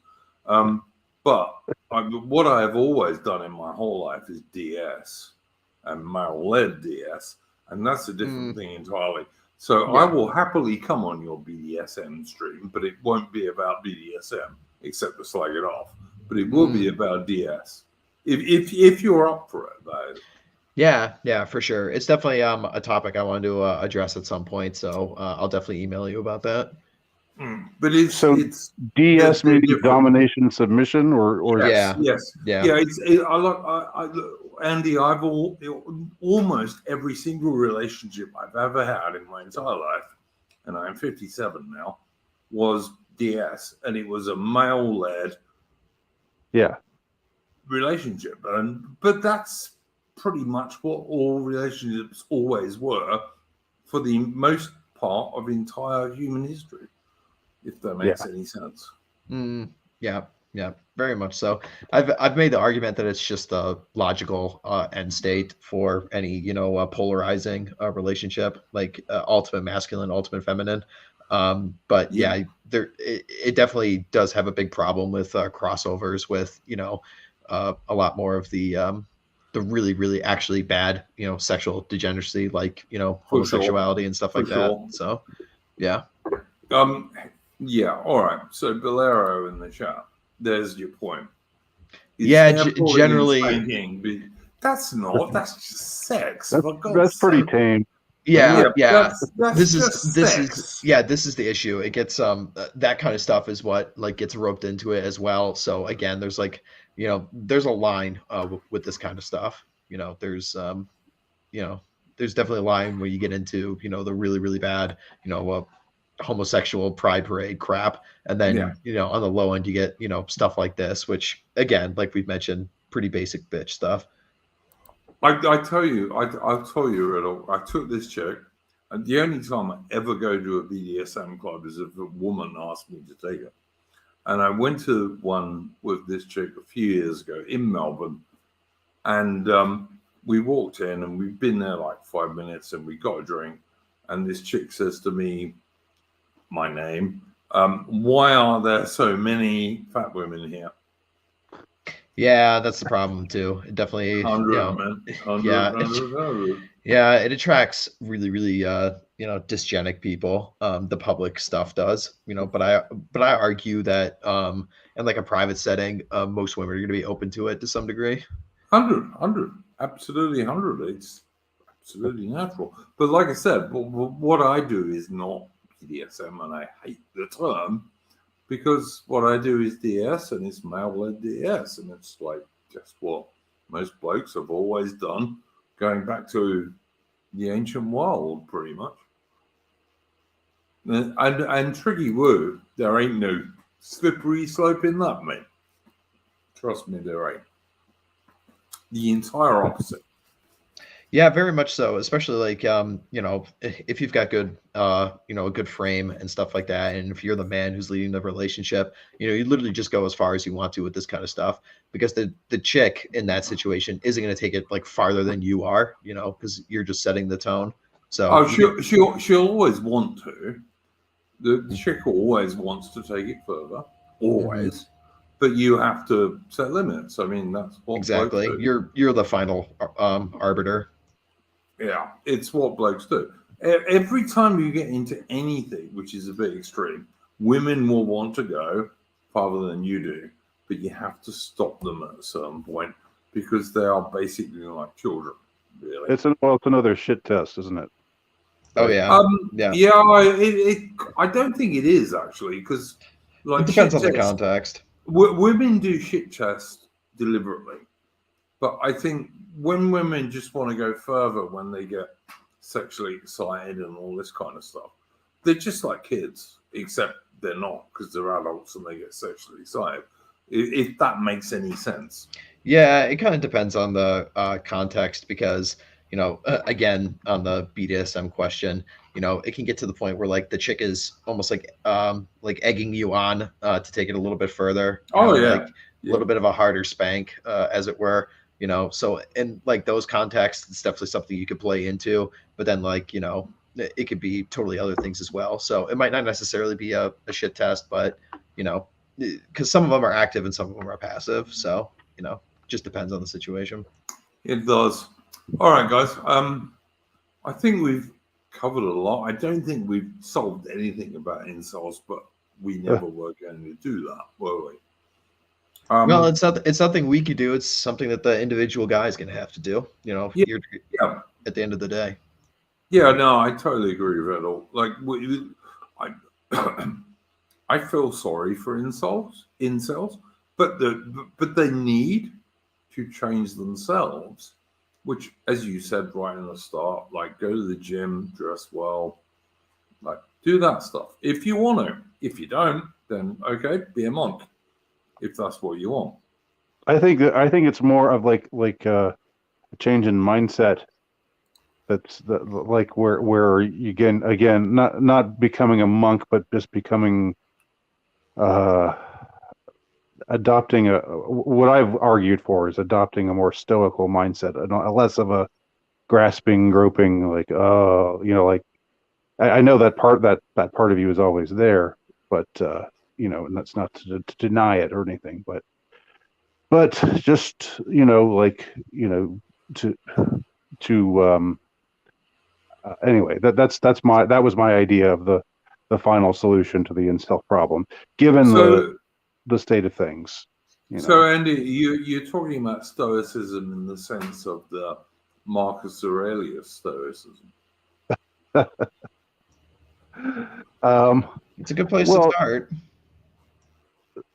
Yeah, well, look, I love Marcus Aurelius, and I love yeah, his. I don't know if I had a person in history in mind.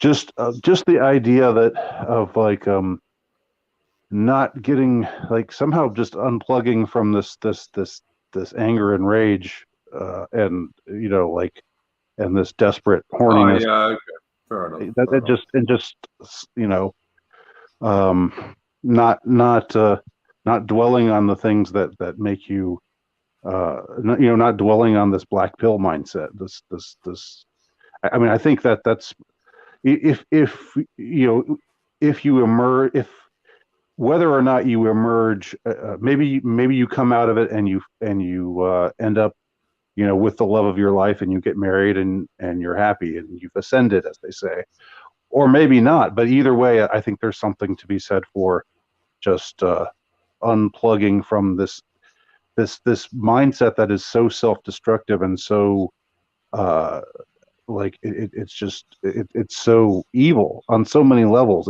It encourages malevolence towards self and towards others. It's just a bad way of thinking, and so that was my idea of a solution. I don't know how to take somebody who considers himself an incel, and make him, somebody who gets dates, uh, finally, or gets a girlfriend, or has sex, or whatever it is that he wants. I don't think there's any, there's no one size fits all question to all of that. But I think there's something to be said for just escaping from the mindset that is so destructive, and so self-destructive, and so enslaving, really, uh, and so seductive. Like, there's a real seduction to despair. Despair can be a very seductive Yeah, thing. 100. You're right, Andy. It can, it can be comforting to fall into your pit of despair. Yeah, yeah, Look, if anyone is watching this and they are an incel and they would like to do a stream about this, and they consider themselves an incel, I'll happily have you on again, and I'll invite Andy, and I'll invite RedHawk to talk about this. So, because like I said, I don't know anyone who's willing to come on a stream who calls themselves an incel. But I think what Andy just said was largely true. But I also think that the vast majority of them, if they did, as RedHawk said early in the stream, they went to the gym, got themselves in reasonable physical condition, got themselves a good haircut, and wore decent clothes, they would vastly improve their chances. Now, does that mean you're pandering to women? I don't think it does. I think I think it's much more about getting women to pander to you, but that's just the way I've always thought about these things.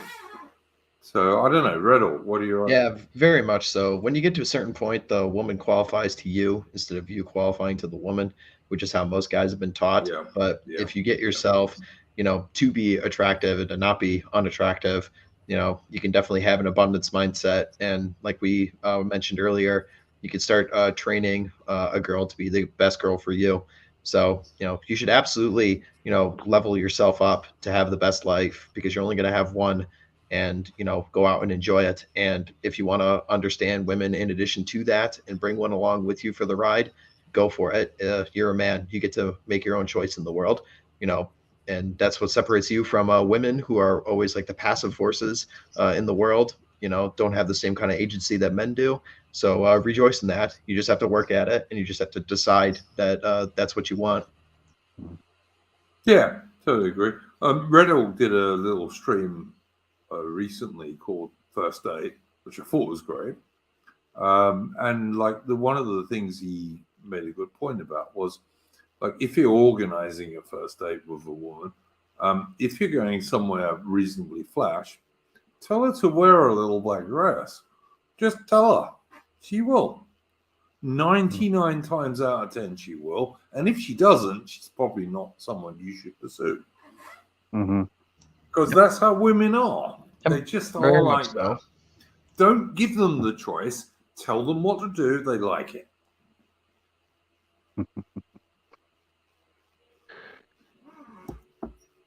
I'm not lying, guys. It's true. Anyway, gentlemen, any last thoughts from you, Andy? No, I think I've spoken my piece. I mean, I don't think there are any easy answers to these questions, and I don't look down on or or look down my nose at or make fun of anybody who struggles in these kinds of ways. I want to make that really clear. I'm I think it's a sign of the times, but it's like but at the same time, it's not just everything is not fixed. You have a choice. You do have choices to better yourself, and I say that as someone who's not in any way like a hey, I'm optimistic about everything. I'm very much the opposite of that kind of person. So, but I just can't bear the complete and total thoroughgoing despair that is like the evil destructiveness that is the black pill. So that's Yeah, I've 100%. spoken my piece on it. It's made it clear how I feel, I think. Yeah, 100%, Andy. I totally agree with everything you said there. Is there anything you wanted to show, mate? I mean, I know you've spoken about your books. If you would be kind enough to email me the links, I'll stick them in the description of the stream.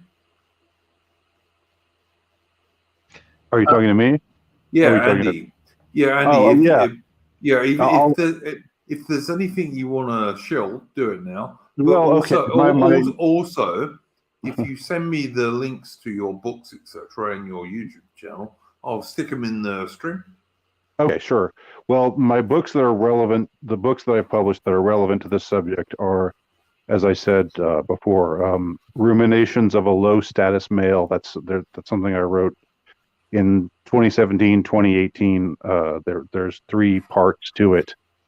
And also a final solution to the incel problem. Those are 2 things that I wrote that are particularly, I think, relevant to what we've been discussing. So, and I also have a YouTube channel, and I have an author's page. I write fiction and nonfiction alike, but I don't want to totally shill myself. So, but just type in my name and you can find out all about me and all the trouble I've gotten into with groups like the ADL and what's the other one? The SPLC. So I made their naughty list a couple times. So yep. Andy, I'm going to have you on again soon for another stream, mate. And thank you very, very much for joining this one. RedHawk, any last thoughts or anything you want to show? I think the only thing that I'll shill is my own channel, and like you were mentioning earlier, my most recent video I did just on first dates and good video. Basic tactics that guys can use on the first date. Other than that, the rest of my links are on my YouTube channel, my Twitter, which is where I'm most active, and then my Substack as well. So yeah, that's all I'll shill. Thanks for having me on, as always. All right, I'm just going to say thanks, Andy. I'm just going to say this about RedHawk's live stream. I have twice now taken girls on a first date to a zoo, and let me tell you, that combines RedHawk's idea of going for a walk with, like, you can go to a restaurant or a bar in most zoos, and there's baby animals all over the place, and women like baby animals. So it ain't a bad place to take a chick on the first date. Let me tell you. Yeah, it's a good one. I like zoo dates myself. Yeah. I come from a biology background, so Yeah, I mean, I like animals. I like Mhm. I like animals. I'm a twitcher. I have birds and a dog and a fish tank, and so yeah, not a bad plan. Anyway, gents, Andy Nowicki, thank you very much for joining us. RedHawk, thank you very much for joining us. I would hope to have both of you chaps on again on other streams. And to the chat, go well.